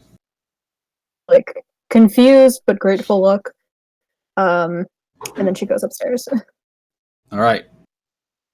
Arnett need to know. is going to linger for a moment and he's going to Mhm. ask, "Is there anything I can help you with? Anything I can do?" She looks at you and puts her arms around your waist and gives you a hug, and she says, "My dear boy, if anything makes it past me, defend them. Okay?" Okay. Well, I don't like the sound of that. Are you sure you don't want me to stay with you at least? I wouldn't want you to get caught in the crossfire. Nor would I want you to be a target of opportunity for them. You understand? Yeah, I do. Crying. Okay. She Inverse gonna kill me. she shoos you up the stairs. Is anyone else lingering, or is everyone upstairs? I'm like getting into business mode right now. I'd say Because Zine's If heading it's upstairs. archmages, like we gotta get our shit together, basically, or they Okay. will kill the fuck out of all of us. Is everybody again. Yeah. upstairs then? Mm-hmm. Yeah. Yeah. Excellent. Once she sees that you're all upstairs, she backs. She goes to the door, squares her shoulders, and opens it. The central rooms upstairs are large. They're all like together. They form a cell. When she said make preparations, you watch as the walls, which seemed static, have been moved and repositioned, making one large central chamber. All of the courtesans are gathered together, male, female, and otherwise. You can see that they are slowly dragging on armor. You can see that they're putting swords in belts. You can see them grabbing crossbows with these odd contraptions that look like boxes that stack into the top, and they click in with a loud clink. They pull the drawback on it, and you watch as they all get into position. The walls then, they take and slide open pieces, and you can see that there are now as a perfect view out of here. You watch as Willa looks at all of you and goes, "What do you think we did all day? Just lie about?" Well, it certainly And they wasn't s- this.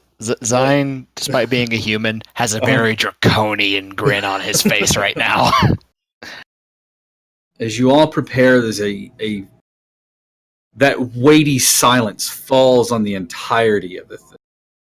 It's almost comical that there is all these heavily armored. I shouldn't say heavily armored. It's all light armor, but here are all these well armored individuals, and all of these pillows and the smells of perfumes in the air. It would be comical if it weren't for the gravity of the situation.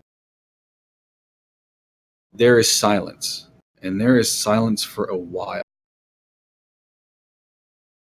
Suddenly, there is a boom that shakes the bottom floor all the way up into the second floor. You watch as Rose is now running up the staircase. As she does, she stops and turns, and Callista. It's not the same. It doesn't have the same inflection. Maybe the moves are just a little different, but she's definitely casting magic. And she turns and aims her hands down the stairs as she finishes, and lightning just arcs and jumps down the staircase. You watch as Anyan and Willa stand side on one section of the wall, and as soon as she gets to them, they slide the wall open, and then they slide it closed as she comes inside. You can see that she's been injured. She has taken damage from some spells, magic. Her gown has been burned away at a portion. She looks like she's spent some energy, but she looks okay.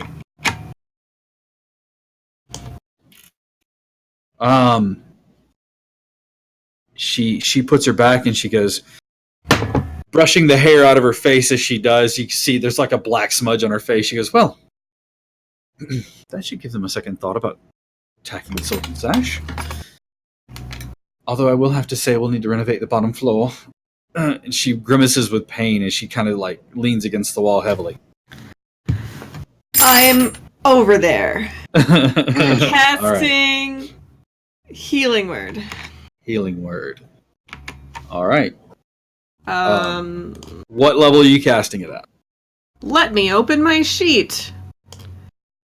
Bells. As I'm muted, Zine will leave a greater healing potion by her as well and go back to position. Level 3. All right. Throw that healing out there.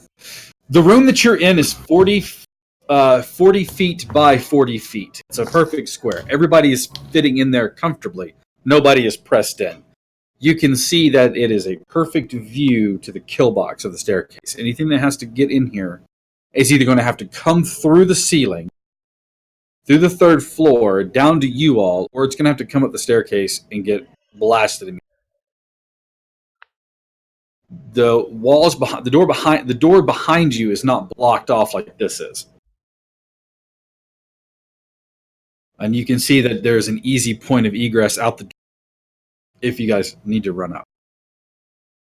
It's about that time that you see metal, what you think are metal faces at first, and you realize that they are full helmets covering up bodies. You can see that they are wearing heavy armor and cloaks that are on their shoulders. The cloaks have the same odd pattern of crossing lines that Elithra and the Archmages have, although Elithra fleet, hers said, was just started. You watch as the first one that gets up there throws his hand like this and fires. You watch as a heavy crossbow bolt slams into the wall, the point of it sticking through the other side. He then takes and attaches, he walks up and attaches a rope. He's in close range, and immediately you hear the sound of as bolts are shot into him. His body staggers back, but he still holds the rope that he attached to the bolt. He falls back down. Another one steps over him. Another big heavy bolt is fired into the wall. You watch as they protrude through and spring open, almost like grappling hooks. He also makes the ascent over, or makes the motion over to the wall. Again, locking in a rope, you watch as he starts to pull and more bolts are hit. Immediately, you hear two of the courtesans go, "Reload!" And they take their boxes off and then pop new ones on, pulling the heavy bolts back. The staircase is quiet for. Then you hear the sound of crunch, crunch, like something heavy underneath, setting weight. You hear the sound of the ropes being pulled tight. And the wall starts to creak a little bit. From downstairs, you hear a human voice yell, "Pull, you fool!" And the crack of a whip. And once more, the ropes are pulled tight. Cracks are now starting to appear on the wall. Zine is going to use his staff, spin 6 charges, and use Thornwall to essentially just snap the ropes and just in front of the killbox wall just to break the harpoons. Okay. You do so. The ropes go slack. And then you hear... cancel the spell again. All right, and immediately the wall drops. Fine. Is this how we're going to play this? Voice from down the staircase calls up. You watch as a familiar red-robed figure climbs up the staircase. Behind him, you see an impossibly large, broad-shouldered body, bare-chested, except for like a harness, like a bull ring harness. It's just a ring here in the center of the chest and leather harness. Pieces of the rope that you had snapped were still attached to the ring. The head of this thing is that of a gigantic bull. The horns one of them is cracked and almost broken completely off. The other one goes up and then back out. He reaches over and touches him on the shoulder. Tear the wall down. Can I take another action? Slaughter them all. Anybody want to do anything? I do. He is like at the. Anybody else want to do anything? He's at the He's got his hands on either side of the view screen that you're looking. The bolts that they're firing are bouncing off of it. You can try. Hold attack. Okay. My teleportation circle in the silken sash, is that upstairs on the 3rd floor? 3rd floor. Let me take off the bandage. Okay. The bolt strikes the Minotaur, or the arrow strikes the Minotaur and almost splinters in half. It just doesn't seem to penetrate. Let's Can I say do another attack? You do have multi-attack, so when you take the attack action. Grimly, what are you doing? I do want to do lightning arrow. With Okay. Go for it. No. Unfortunately, it seems to crackle and fizzle around it. But for lightning arrow, it still hurts a little. The lightning arrow hits him? Is that... Let me... So you did arrow, and your second arrow was a lightning arrow? Or your third one? Sorry. Let me just post it for you if I can. Okay. No. Zion, what did you want to do? Writing. he is going to cast Geas on the Minotaur. Okay.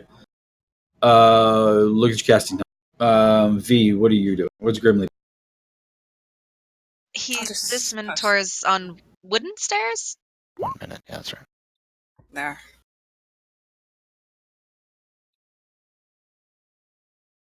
Snipe my microphone off. Whoa!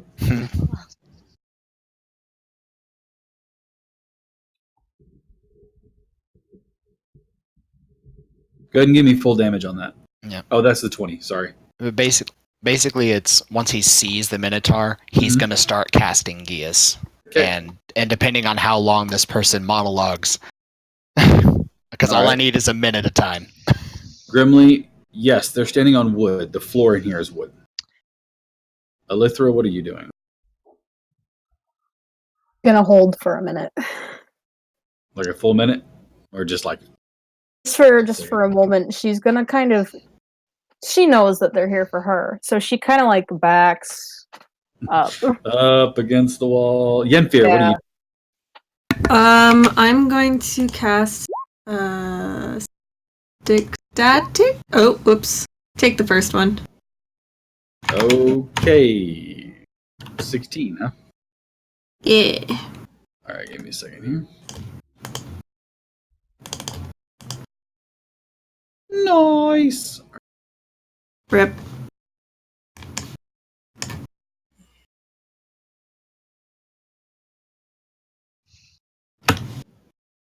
A, B, C, D, I can count. Here we go.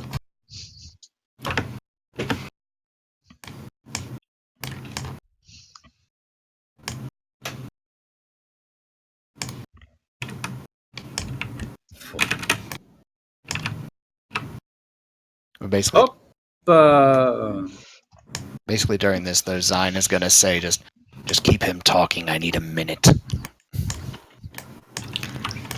Gotcha. you can take a minute to cast that dexterity check there. I think I can make a minute happen. Alright, so he takes all of the lightning damage. Yay! And I need to give you, what, a wisdom saving throw? You do need to make a wisdom saving throw. Oh, I need to make an intelligence saving throw. For you. Intelligence for me, yeah. So 32 there. Alright, cool. And then 20. How much did your lightning arrow do? You didn't... It would be the smaller number. Oh, 11? Yeah. Okay.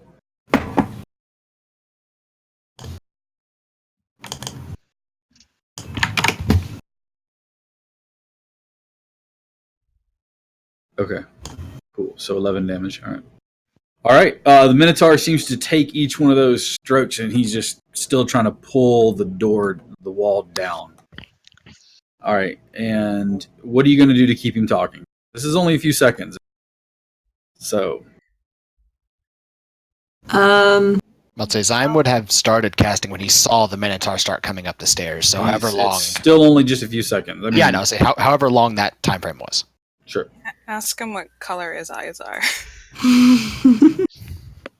Are those contacts? Oh my god. Callista, What a question.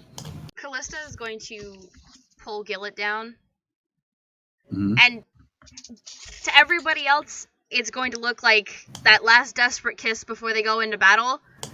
And all she's going to do is whisper, "Fight the Archmage. You get in front of him, he cannot beat you."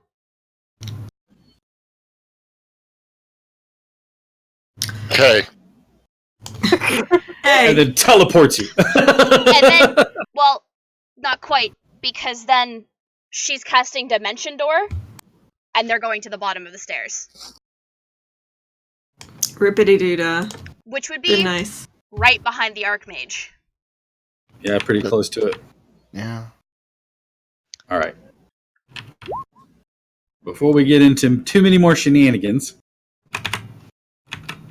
do the thing with the stuff. Yes.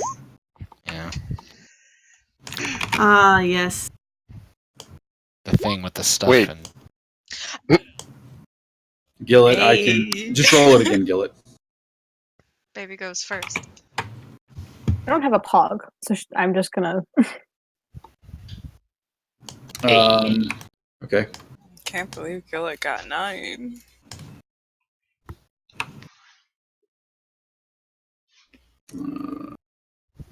Bum, bum, bum.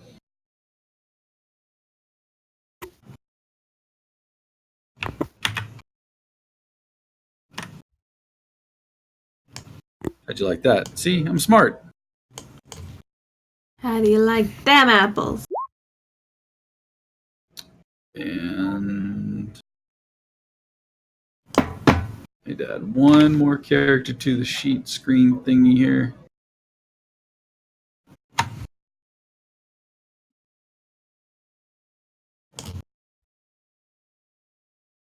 Oh boy, I like you.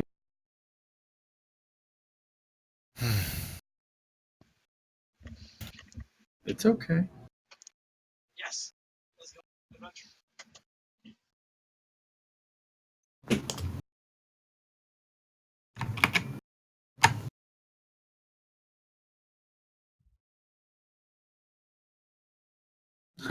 I was confused by my own upload. I was like, what is this?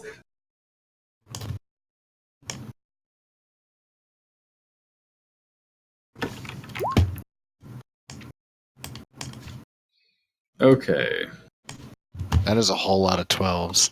That is a whole lot of 12s. However, because of the way it works, Archmage goes last. Okay. Minotaur ain't looking none too hippie.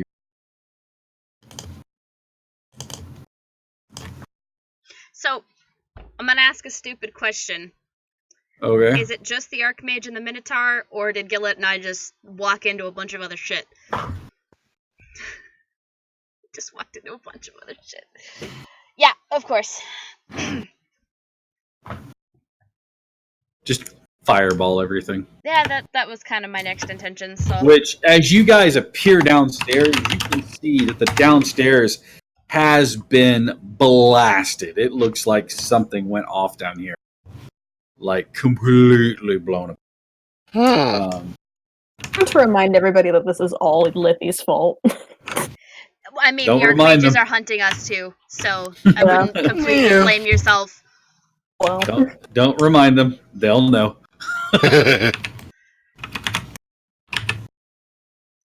Okay, we're gonna go there with that. And then first up is Grimly. Grimly, what are you doing?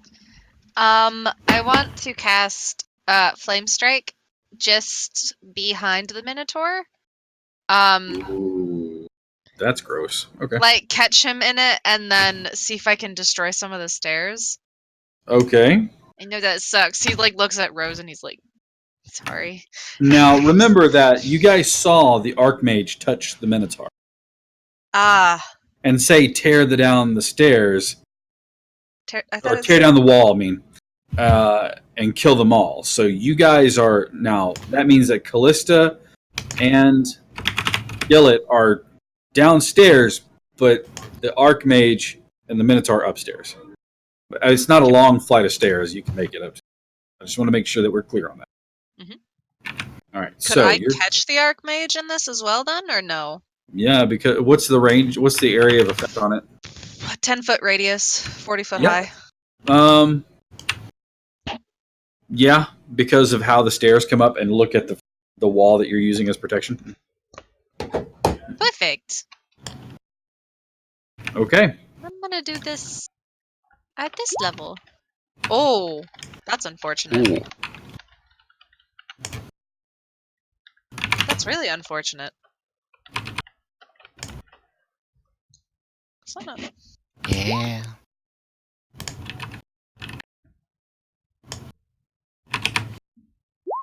Well, apparently I'm rolling worth of crap tonight, but I'm taking how much damage? 9, 10, 11?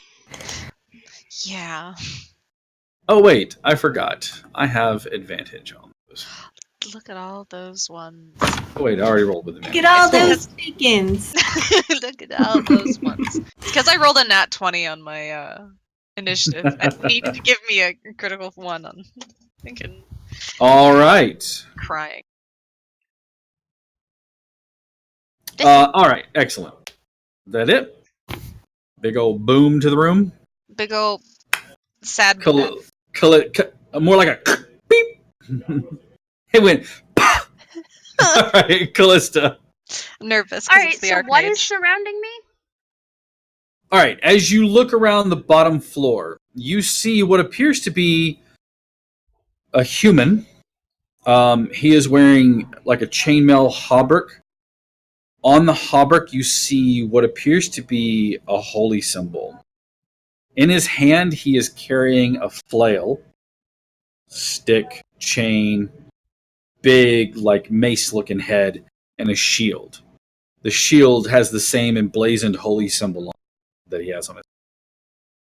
On top of that, you see what appears to be two like knights, or I should say, men in heavy armor.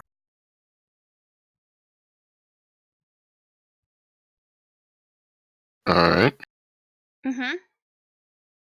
And that's what you see. Okay.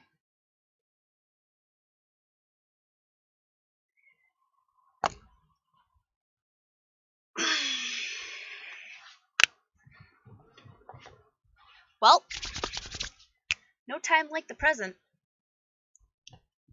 So, of course, going to sacrifice 2 sorcery points to turn Fireball into a bonus action that I'm casting at 6th level, Okay.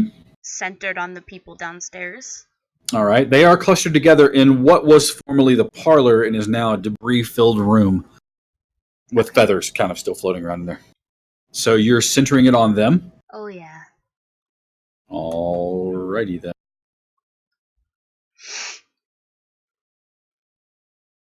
All right, give me just a second here.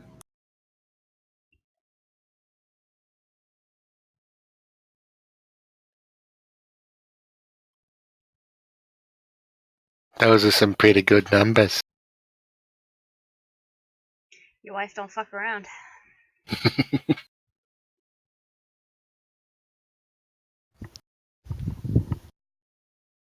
Cool. So, Jesus, what are you doing, Paige? Oh God, please stop! It hurts. It hurts the eyes.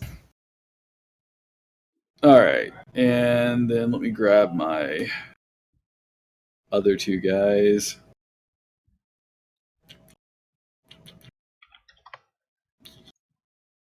Man, counting is so hard.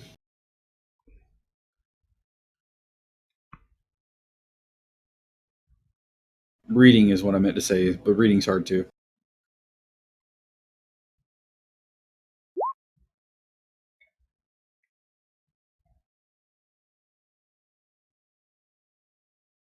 Ooh, yeah. Okay, so save from the 2 armored dudes.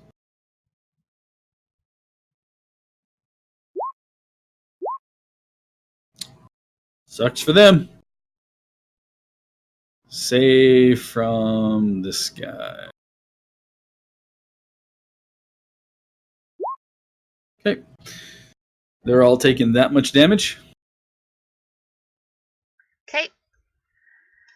Next thing she's doing is casting Eldritch Blast, 1 at each.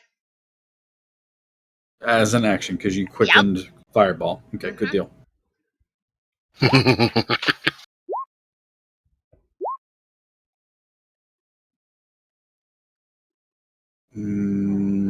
The 19s hit the 2 armored guy. The 16 does not hit the priest. How did you want to? I mean, so Basically, it's just the 16 would have 1, missed 2, all of them. 3.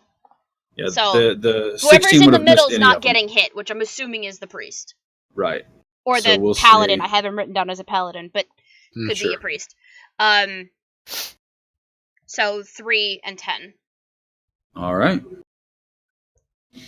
And of course, she's going to call over to her shoulder. Go take care of the Archmage. He's a little bit more of a problem. All right. Elithra, it is your turn. I am going to hopefully cast on the Minotaur. What are you casting on him? Broke up. If I can. Calm emotions? Dominate Beast. Oh, dominate beast? Did a monster. Actually, hold on. You know what? I'm always in the I always lean toward the side of the narrative. I like it. I'll let you try it. It's not really a beast, but I like the idea of what you're going. Okay. So I need to I give didn't know you if it a was a saving monster or a throw. beast. It's considered a monstrosity, so it'd be a monster. Oh. Okay. So wisdom saving throw. It's your DC.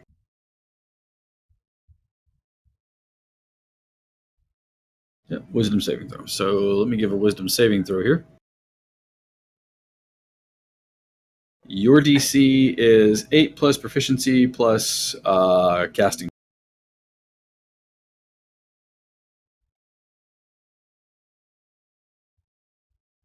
Say that again, sorry.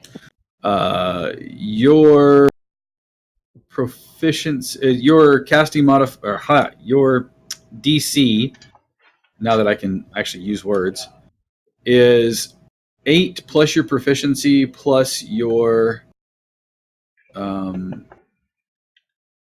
casting modifier. Where are you at? There you are. Jesus, I was looking for your page. So your spell DC, actually in the spells page, your spell DC is a 17. So he is dominated. So congratulations, you have a Minotaur. Hey. Yay! All right. I'm just waiting for the Archmage to just take him right back. So All right. Well, it's the Minotaur's turn. So what are you telling him to do? I'm going to have him turn and attack the Archmage. You watch as all of you who don't know what's going on because it's a telepathic link, you watch as the Minotaur stops for a second, snorts and lets go of the wall that he had a grip on, turns around and like strides to the Archmage and is going to try to hit him.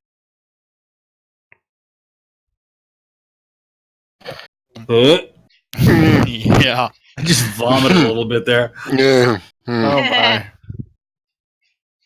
That's also a good number. It's what he deserves. Oh, that's a solid number. I have one of 2 actions I can take, and we're going to go with that one just because that's Row. So yeah, the Yay. that's a gore. That's a hit there. All right. Here. All right. The two men in armor on the turn. That's hard, just for my ease of mind. Sure. They stride over to you. I'm gonna close your sheet so I don't keep messing my brain up. I've already got enough shit open. The first one tries to jab you with a spear. 23. Yep. Again, No. 12 misses. And the Well, third hang time. on. The 12 misses because I activate shield. Would the 16 miss if you activated shield? Need to double check. What's your AC? It's 12. So yeah, the 16 Okay. will miss as well. All right. So it does just take the 23. so just 13 points of damage.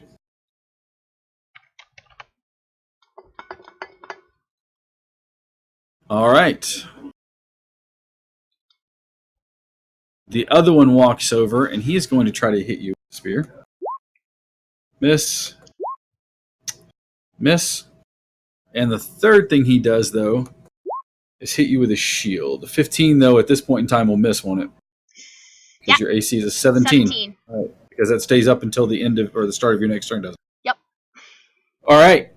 Tries to knock you to the ground with a shield. You see the spear come over the shield around it and then throws the shield at you. But every time it does, you just watch this magical energy shimmer. All right. Studded Enough. leather armor brought my AC up just enough to make that effective. Arneth, you can see the Minotaur looks like he has turned on his master. I feel weird saying So that how word, many but enemies are there in total? you can only see two. And those two are? The Minotaur and the Archmage. Can I get a shot on the Archmage? Yeah, there's that like view area that you can see. Okay.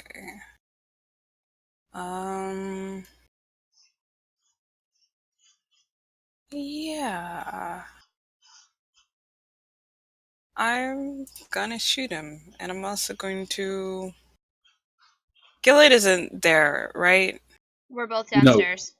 Well, Gillett should be coming up the stairs in a minute. Yeah. I'll resist then. I'm just gonna shoot him. Okay, go for it. Okay, that'll hit. That will definitely hit. All right. So 18. I just think you guys are being jerks. Okay. Is that your turn? Yes. Yenfear. Me fear. You fear. What do I do? You had time to think. You tell me. Oh, I'm afraid this is gonna fail, but can I try to dominate then? Hell yeah, you can try to dominate a person. Please. Wisdom saving throw. What's your DC again? It is 16. It needs to be higher. Yeah, but it ain't.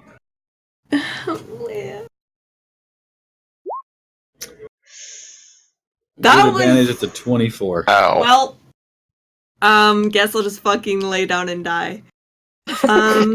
Bonus action? Bonus Lay down action and die? crying. Lay down and die. Bonus action sob uncontrollably. As a bonus action, I will.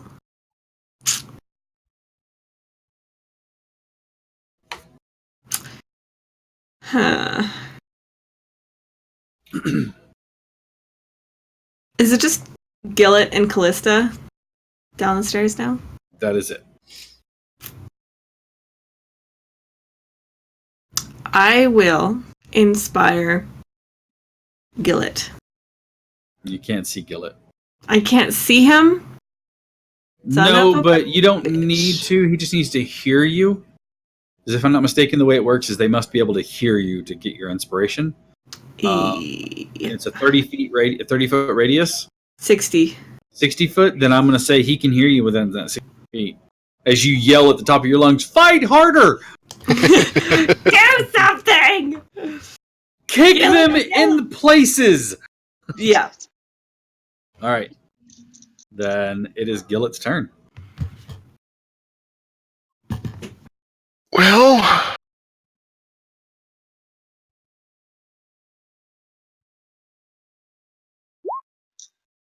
The Brady punch. Oh my god. Why are you rolling 44 plus 4? because I'm summoning 11 martial arts adepts. Oh. Okay. Go on.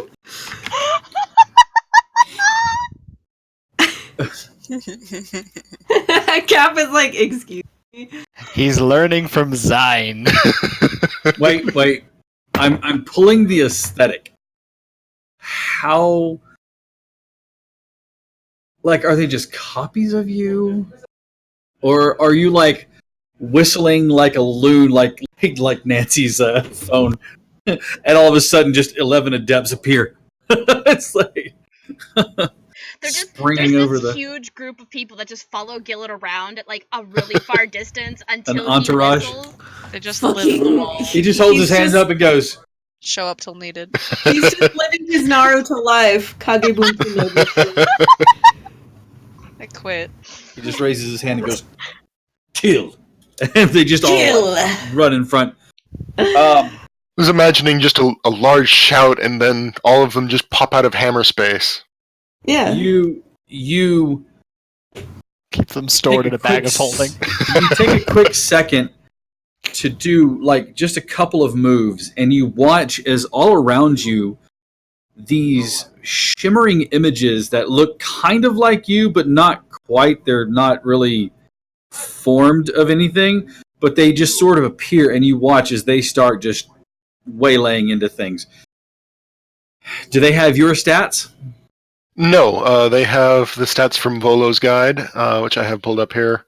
Okay, cool. So go ahead and there's 2 gladiators and what looks to be either a cleric or a priest or a paladin of some sort. That's what I want for it. I posted a GIF and foundation. Mm-hmm. I like it. I approve. Suddenly Yeah. multiple arms. That's what I was imagining. Yes, that is perfect. You just do that, and it's just copies of you that appear. All right. Roll for attacking. Tell me how you're dividing up the attacks. You have 11 of them. Okay. Well. Jesus Christ. Okay. Yeah, they... God. They are going to swarm the Archmage. Oh, they're going up the staircase to swarm the Archmage? Yes, they are. Oh God. I'm going to puke. That's gross. All right. I need you to give me 11 attack rolls. Yes. No, I need to give you 33 attack rolls. Cap just closed out 20. Great. Alright, now all we need is me to do just like conjure animals, 32 wolves, and there's all those attack Please rolls don't. too. Please don't do that. Don't. So, all right, you monster, give me 30 attack roll. Okay, so You know let's what? see. There's not enough room. They're just like running by, going pop, pop, pop. They're just filing around him. Punch, pull back, punch, pull back, punch, pull back. They just give three 3 quick attacks and then like bound somewhere else in the area? Mm-hmm. All right, no, I'm seriously. Give me 33 attack rolls. Let's do All this. right. Let's see. So it's 1d8 plus 3. So let's get started. It's 1d8 plus 3. That's for the that's damage. their damage. You I'm need the sorry. attack I'm rolls. reading the wrong thing. So 1d20 plus. let's see here. 6. That's still going to be.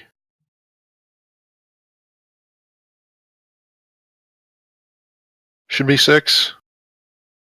Double check. Yeah, Grumpy put a good idea. Is like roll 33 d20 and then just add the modifier to each roll of the dice board itself. Yeah. Okay, so their attack bonus is plus 5. So roll 33d20 plus 5 plus 55. No, don't do that. Don't do that. Roll 33d20. And Okay. then we just add 5 to each of the die. Yes, because if you add plus 55, it'll add. So, for the record, this wasn't what I was intending, but this is fantastic. Okay, I need someone to keep tally. Okay. 20. Okay, hang on. Okay. 1, 2, 3, 4, 5, 6, 7, 8, 9, 10, 11, 12, 13, 14, 15, 16, 17, 18, 19, 20, 21, 22 of those hit. That is now, that is 22 d8 plus there's 11 of them. 33. 22 d8 plus 33. Okay. Because their plus the damage is 3. So 22 d8 plus 33. Bullying sense. at this point.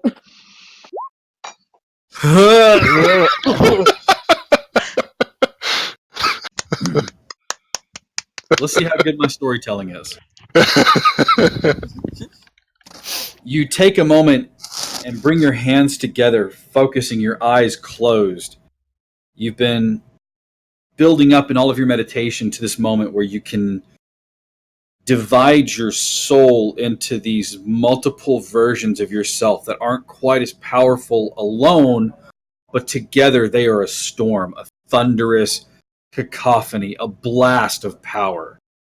You unleash them all, opening your eyes, your target solely focused in front of you as the Archmage. Each one of them storms up the stairs, and while they don't all land hits, you watch as the first few blows he tries to deflect, but then the armor drops, and it's just watching his head rock back and forth, his body doubling over, straightening up, his knees dropping, his body twisting and contorting as each one of the forms just flies into him. Out the other side, they disappear into mist again. As the last one rockets up the staircase, it jumps in the air and brings his fist down on top of the Archmage, driving him into the floor.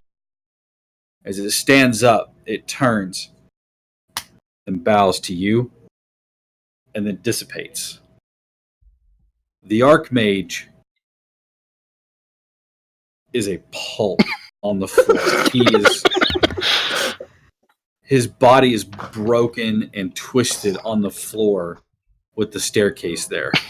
Gillett, use your bonus action to teabag him.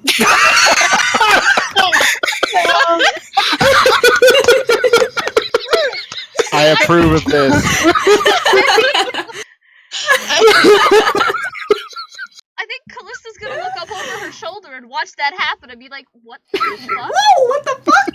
Bitch, what the fuck? What the fuck? That was real sexy. Like, You wow, take a moment to I stumble would've married back Gillett. and realize that there's a lot of power you just unleashed. You just used the equivalent of a Wardcliffe coil on a thrall. That's basically what you No. just did. I want you to understand, that was 138. Had he been at full health, that would not have killed him. However, he was not at full health. So while you did over the health that he had by a decent number, 19 points, you did over what he had by 19 points. That is So, insanity to me. Archmage, however, is dead. Thank God! I don't have to deal with that. That's after the Minotaur hit him for like 50 damage. Yeah, that was. Ripperino. Jesus, how do you top that? Gillet, that's your turn, unless there's something you'd like to do with Saxon. Well, I'm just like gonna go back upstairs and like take a nap, because what the fuck? I gotta see what Zine's gonna do now. Come on, impress me. Zine's like, I'm getting one-upped by a fucking monk. Oh, the wolves. He could just turn into a dragon and go to party, but not destroy the. I mean, Was that- yeah, but well, I hang don't on. think you're gonna get one-upped by the monk and his plethora of acolytes. You've all played Diablo 3. You know the monk's the way of the seven fists when the monk just flies across the screen. Oh, That's yeah. exactly what I pictured in my head was just Gillet just. Yeah. All right, Oh, Zine. Okay. 72 wolves. 482 million wolves. Son of a bitch. Do not tempt me. I would like to summon 3,842 gophers. You know what? No. Me with my Um, druid, my future druid. He'll turn to. summon a bunch of marshmallow Squirrels. root? Just squirrels. See, imagine how bad it would be if I were playing a Circle of the Shepherd. Jesus. You're summoning those maggots, aren't you? so loud. No, actually. He's gonna turn to Elithria, tell her to hold concentration on that dominate spell. Mm-hmm. Don't let it go until its time runs out, and he will continue to cast Geas on the Minotaur. Oh. And he'll tell her, tell the Minotaur that this is something that will help him, and tell him to accept it. Accept my touch. Ride the wisdom saving throw because every time the Minotaur is attacked, it's supposed to make another wisdom saving throw to not break the spell. Yes. Saying that somehow convince this Minotaur that, hey, it's okay, buddy. Okay. Well, Zine technically, hasn't attacked him. Pearl isn't attacking him. Yeah. So, yeah, you can maintain concentration. It's pretty easy enough to do. Right? And he'll look over and say, he'll look at the rest of the people and say, don't attack that Minotaur. They kind of, after watching what just happened and everything else that you guys are doing, they've gone into that combat lock where they're just like amazed at you guys. I mean, yeah, we train, but what the hell? What? So, Zine, you're casting Gaius still. Yeah, he'll continue to cast Gaius. Back around to Grimly. And I'll be right back. Can I get out of this room? Yes, she may. Go down the stairs. Yep, you can. You Cross have between enough the legs movement. of the Minotaur. All right. And get to where Callista and Gillet are, or where Callista is. With Yeah, she you still can has see people her. surrounding her. Yeah, she has the two gladiators are standing off on like either shoulder that she's at, Gross. and the priest is back behind her. He hasn't quite done anything yet because he would have gone on the Archmage's turn, but I goofed. So give me just That's 1 okay. second. I think Gillet is back to back with her, Okay. basically so that she can't get flanked front and back. Callista, he is casting Guiding Bolt. Okay. Misses. All right, Grimly, what are you doing? I would like to cast Destructive Wave. And I'll do that at just at 5th level. But I want to channel my divinity into the thunder damage. Yes. So they automatically take 30. Oh, it's so gross. Constitution save. Yes, it is a Constitution save. What's my DC? 18. That's a failure. Goodbye. And then I'm just gonna say necrotic damage. Man. Nope. So 40. Oh, actually, hang on. The con on those guys are supposed to be +6 on their con save. Okay. Not +3. So that'd be a 21 and a come on, brain, 23. So both of those guys would have made it. I'm sorry, not 6. I'm sorry, 18 and 20. I apologize. Because it's +3. It would have been. They have a +3 con, but they actually have a saving throw in Constitution. It would have been a +6. I just added 3, so making the first one an 18 and the second one. Okay. So there you go. They take half. They take half damage. How much damage is that? That was 30, 42. Okay. They take. All right, good deal. 21. They are looking. Both of those guys are looking rough. The priest himself looks like he's barely standing. Callista, unless you have anything else you'd like to do in this round? Nope. All right, Callista. Okay. So I've got the 2 in front of me, right? Uh-huh. And Oh, wait, they took how much damage? 42? Well, 46 for the gladiators? They took half, right? So 36 for the gladiators, but 42 for the priest? It was 42 altogether if they took max damage. Okay. Okay, yeah, that's right. Okay, so 42, and the other guy, 20. Gotcha. Okay. I apologize. I don't have to worry about the priest anymore. Bye-bye. Hmm. I'm the only priest here. Not He even. stayed. Because I'm the only cleric allowed. He is how Dade. close is Grimly to Callista? How close? He got, well, the spell's a 60-foot range? 60 feet? Okay. Actually, sorry, it's a 30-foot range from self. So he would have gotten in prime position to hit So all he's three. right next to her. Mm-hmm. Okay, not a problem. Is there a gap between the two of them that I can walk forward? Yeah. Okay. Like between them. Mm-hmm. Yeah, perfect. That's what I'm going to do. I'm going to walk forward, basically just enough that I'm going to move myself 10 feet away from Grimly and Gillet, and then I am going to be casting Arms of Hadar at 5th level. Okay. Good.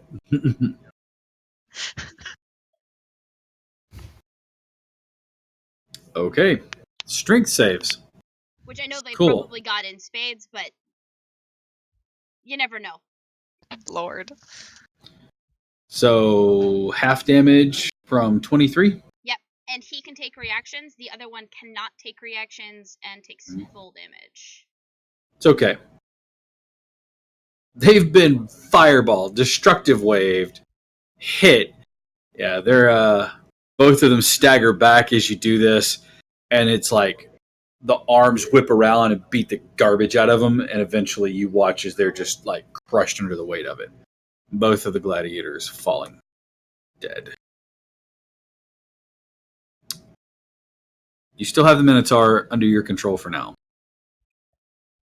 Unless there's a bonus action you'd like to do, I'm sorry. Nope, that's it. Oh, you They throw out. You need something from me, though. I do need something from you. That thing. Who'd we lose? Jack said had to they restart. were Jack, yeah. Oh, okay. She need to Internet restart her issues. internet. I wasn't looking at that, so I wasn't sure.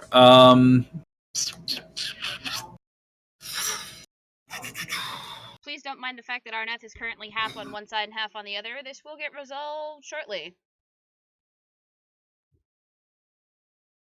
All right. In the middle of a dimension door. Leaning out the door, punching people.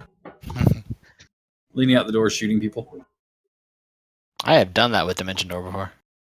Just All right. shooting arrows through it. You've been playing with magic too much this time around. I could technically do that. My role or yours. Oh, shit. Don't look. It's no fun. It's no fun if you look. I want you to pick.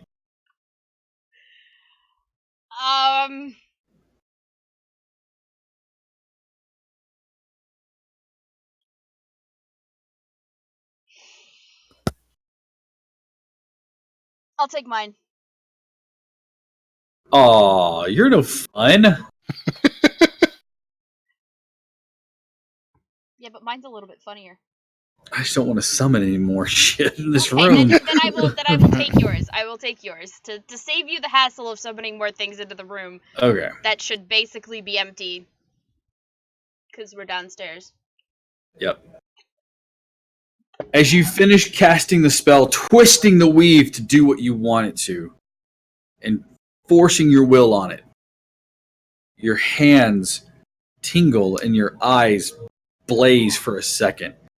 Any of your spent sorcery points are regained.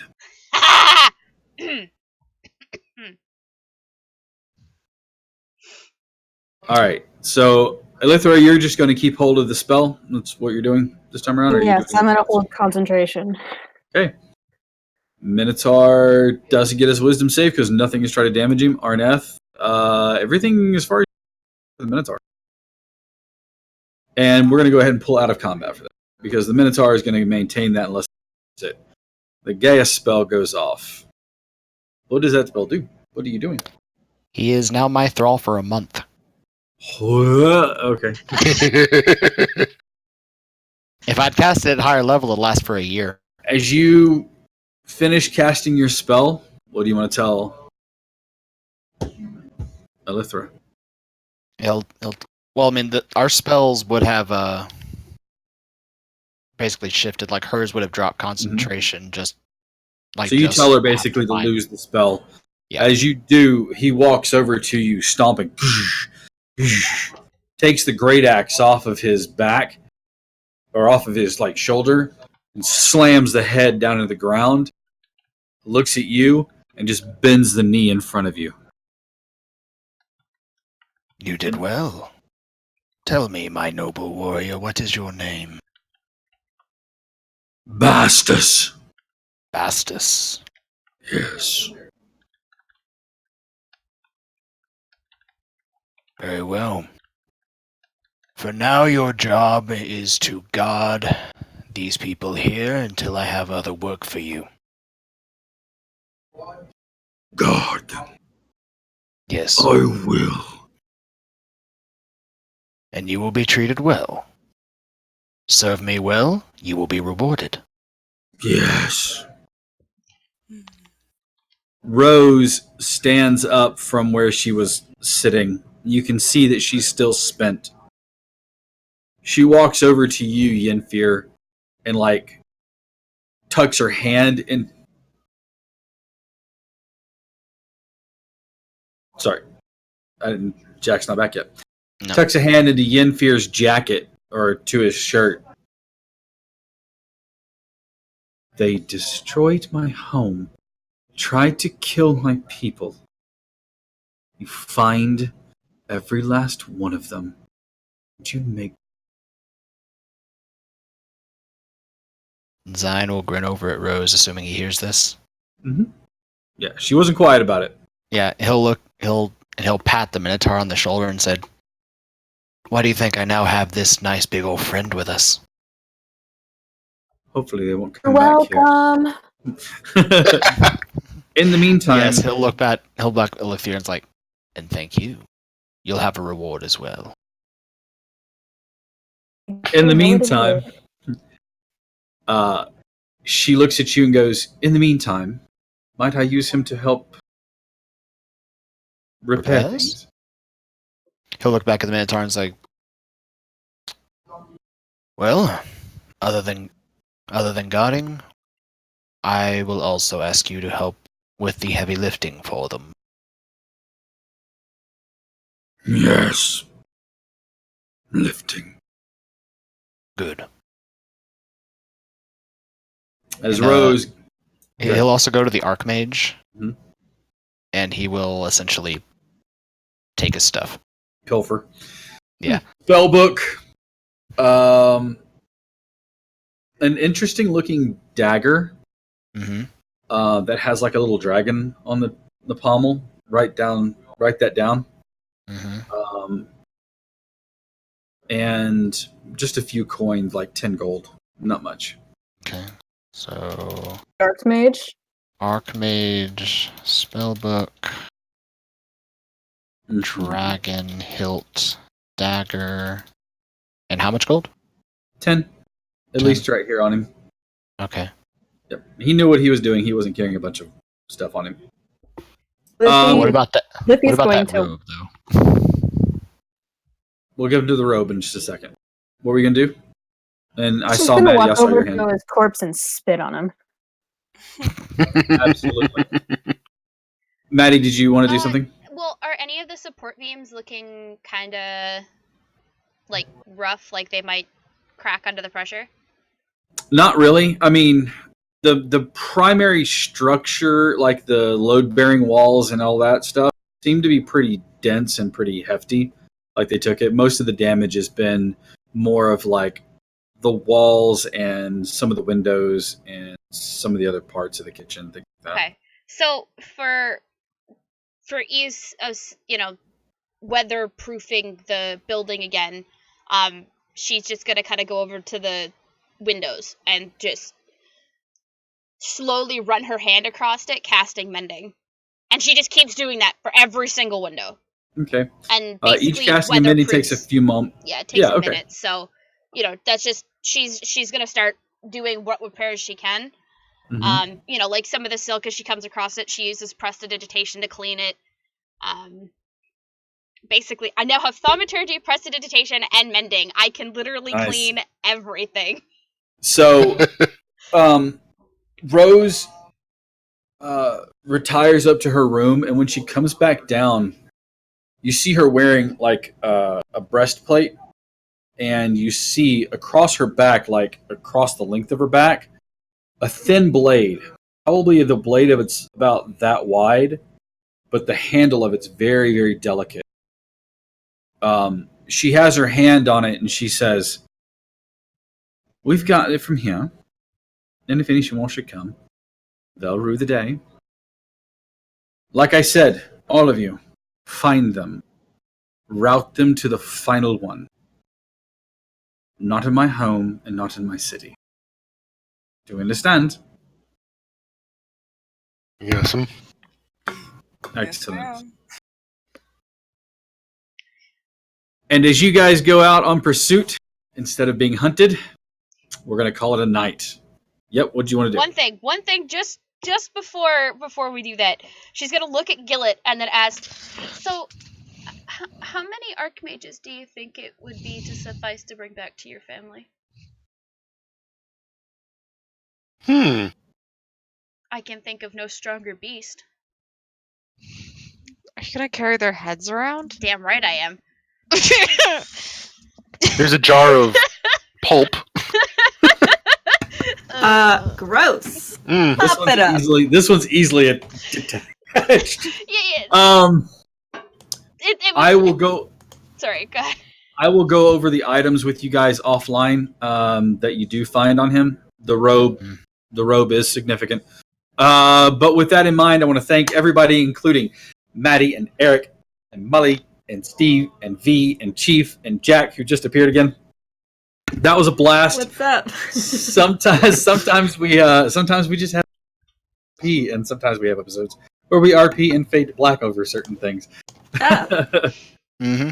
I want to give a huge thanks to D&D Beyond. A big shout out to Joey, who also subscribed. Please feel free to subscribe to us here. Drop some bits if you can. We also have coffee. We'd appreciate if you bought us coffee. We also have a Patreon where today I posted up more world building stuff. All about creating kingdoms and city-states and how to develop a sense of rulership and where to start with that. Start from the ground up and so forth and so on. You can read that in the previous post all about where to begin with world building. And there'll be another post, not next week, but after that, and that will be all about that. We also have a 30-minute QA that will be posted up for patrons at that level. It is a group thing, so everybody can get together and talk to me and ask questions and what have you. And then if you subscribe at the highest level, we do have a 1-hour consultation session with me where I will help you build a world, develop skills, talk about developing campaigns, and we can do all of that stuff. You get to pick my brain for an hour. That's 28 years of experience across more RPGs and game systems than I count anymore. And that's all that. So go over to patreon.com/direbyAC. All of our links are in the Discord. If you like the art, or not the Discord, but speaking of, we do have a Discord. All of our links are in the panels. And if you really love the art today on the screen, on the stream that was there before the show started, all of our artists, including our very own Chief and Jack, who are both artists here, as well as Atlas. And who else do we have? We have our cosplay link for Maddie, who is fantastic. Currently working on a Cade 6. Did you finish the Cade 6? I'm so close. I literally have shins and small detailing to do on the leather. I've been on and off painting a microphone piece for a commission. Awesome. So, which I apologize. But- I try not to do shit during session, but I have get it. 2-3 days before we go to the con, so I'm running out of time. Working on all sorts of costumes before that, but fantastic costume work. You can check out all of their links and their various commission costs and things like that. And a huge thanks again to Molly, aka Tuna, for joining us. We really appreciate having you, and she's naughty. Thank you, everyone. We will be back again tomorrow night. Eric will be back with Grumpy Cleric, aka Sarah, playing Esper Genesis, the sci-fi game. So feel free to come by and watch. It's going to be a lot of fun. Last week they wrecked a team from what it looked like. Yes, you didn't die. We almost got. I think of the 6 people in the party, only 2 of them were up when we finished the battle. And then on Wednesday we still have we had to miss last day, but we should be back. I don't see any reason why we shouldn't be, but we will be back with Wednesday Night Showcase. Sadly, I will not be there playing, but it'll be in the I am very comfortable handing it over hands of Atlas and of Maddie and all of our other GMs, including V and whoever else is willing to jump in and try to run a game, 1 or fewer more shots on that. But anyways, thank you all for tuning in and hanging out with us. We had a great time, laughed. We hope you guys had a good time too. Until we see you again, take care of yourselves. Have a fantastic week. Good night, everyone.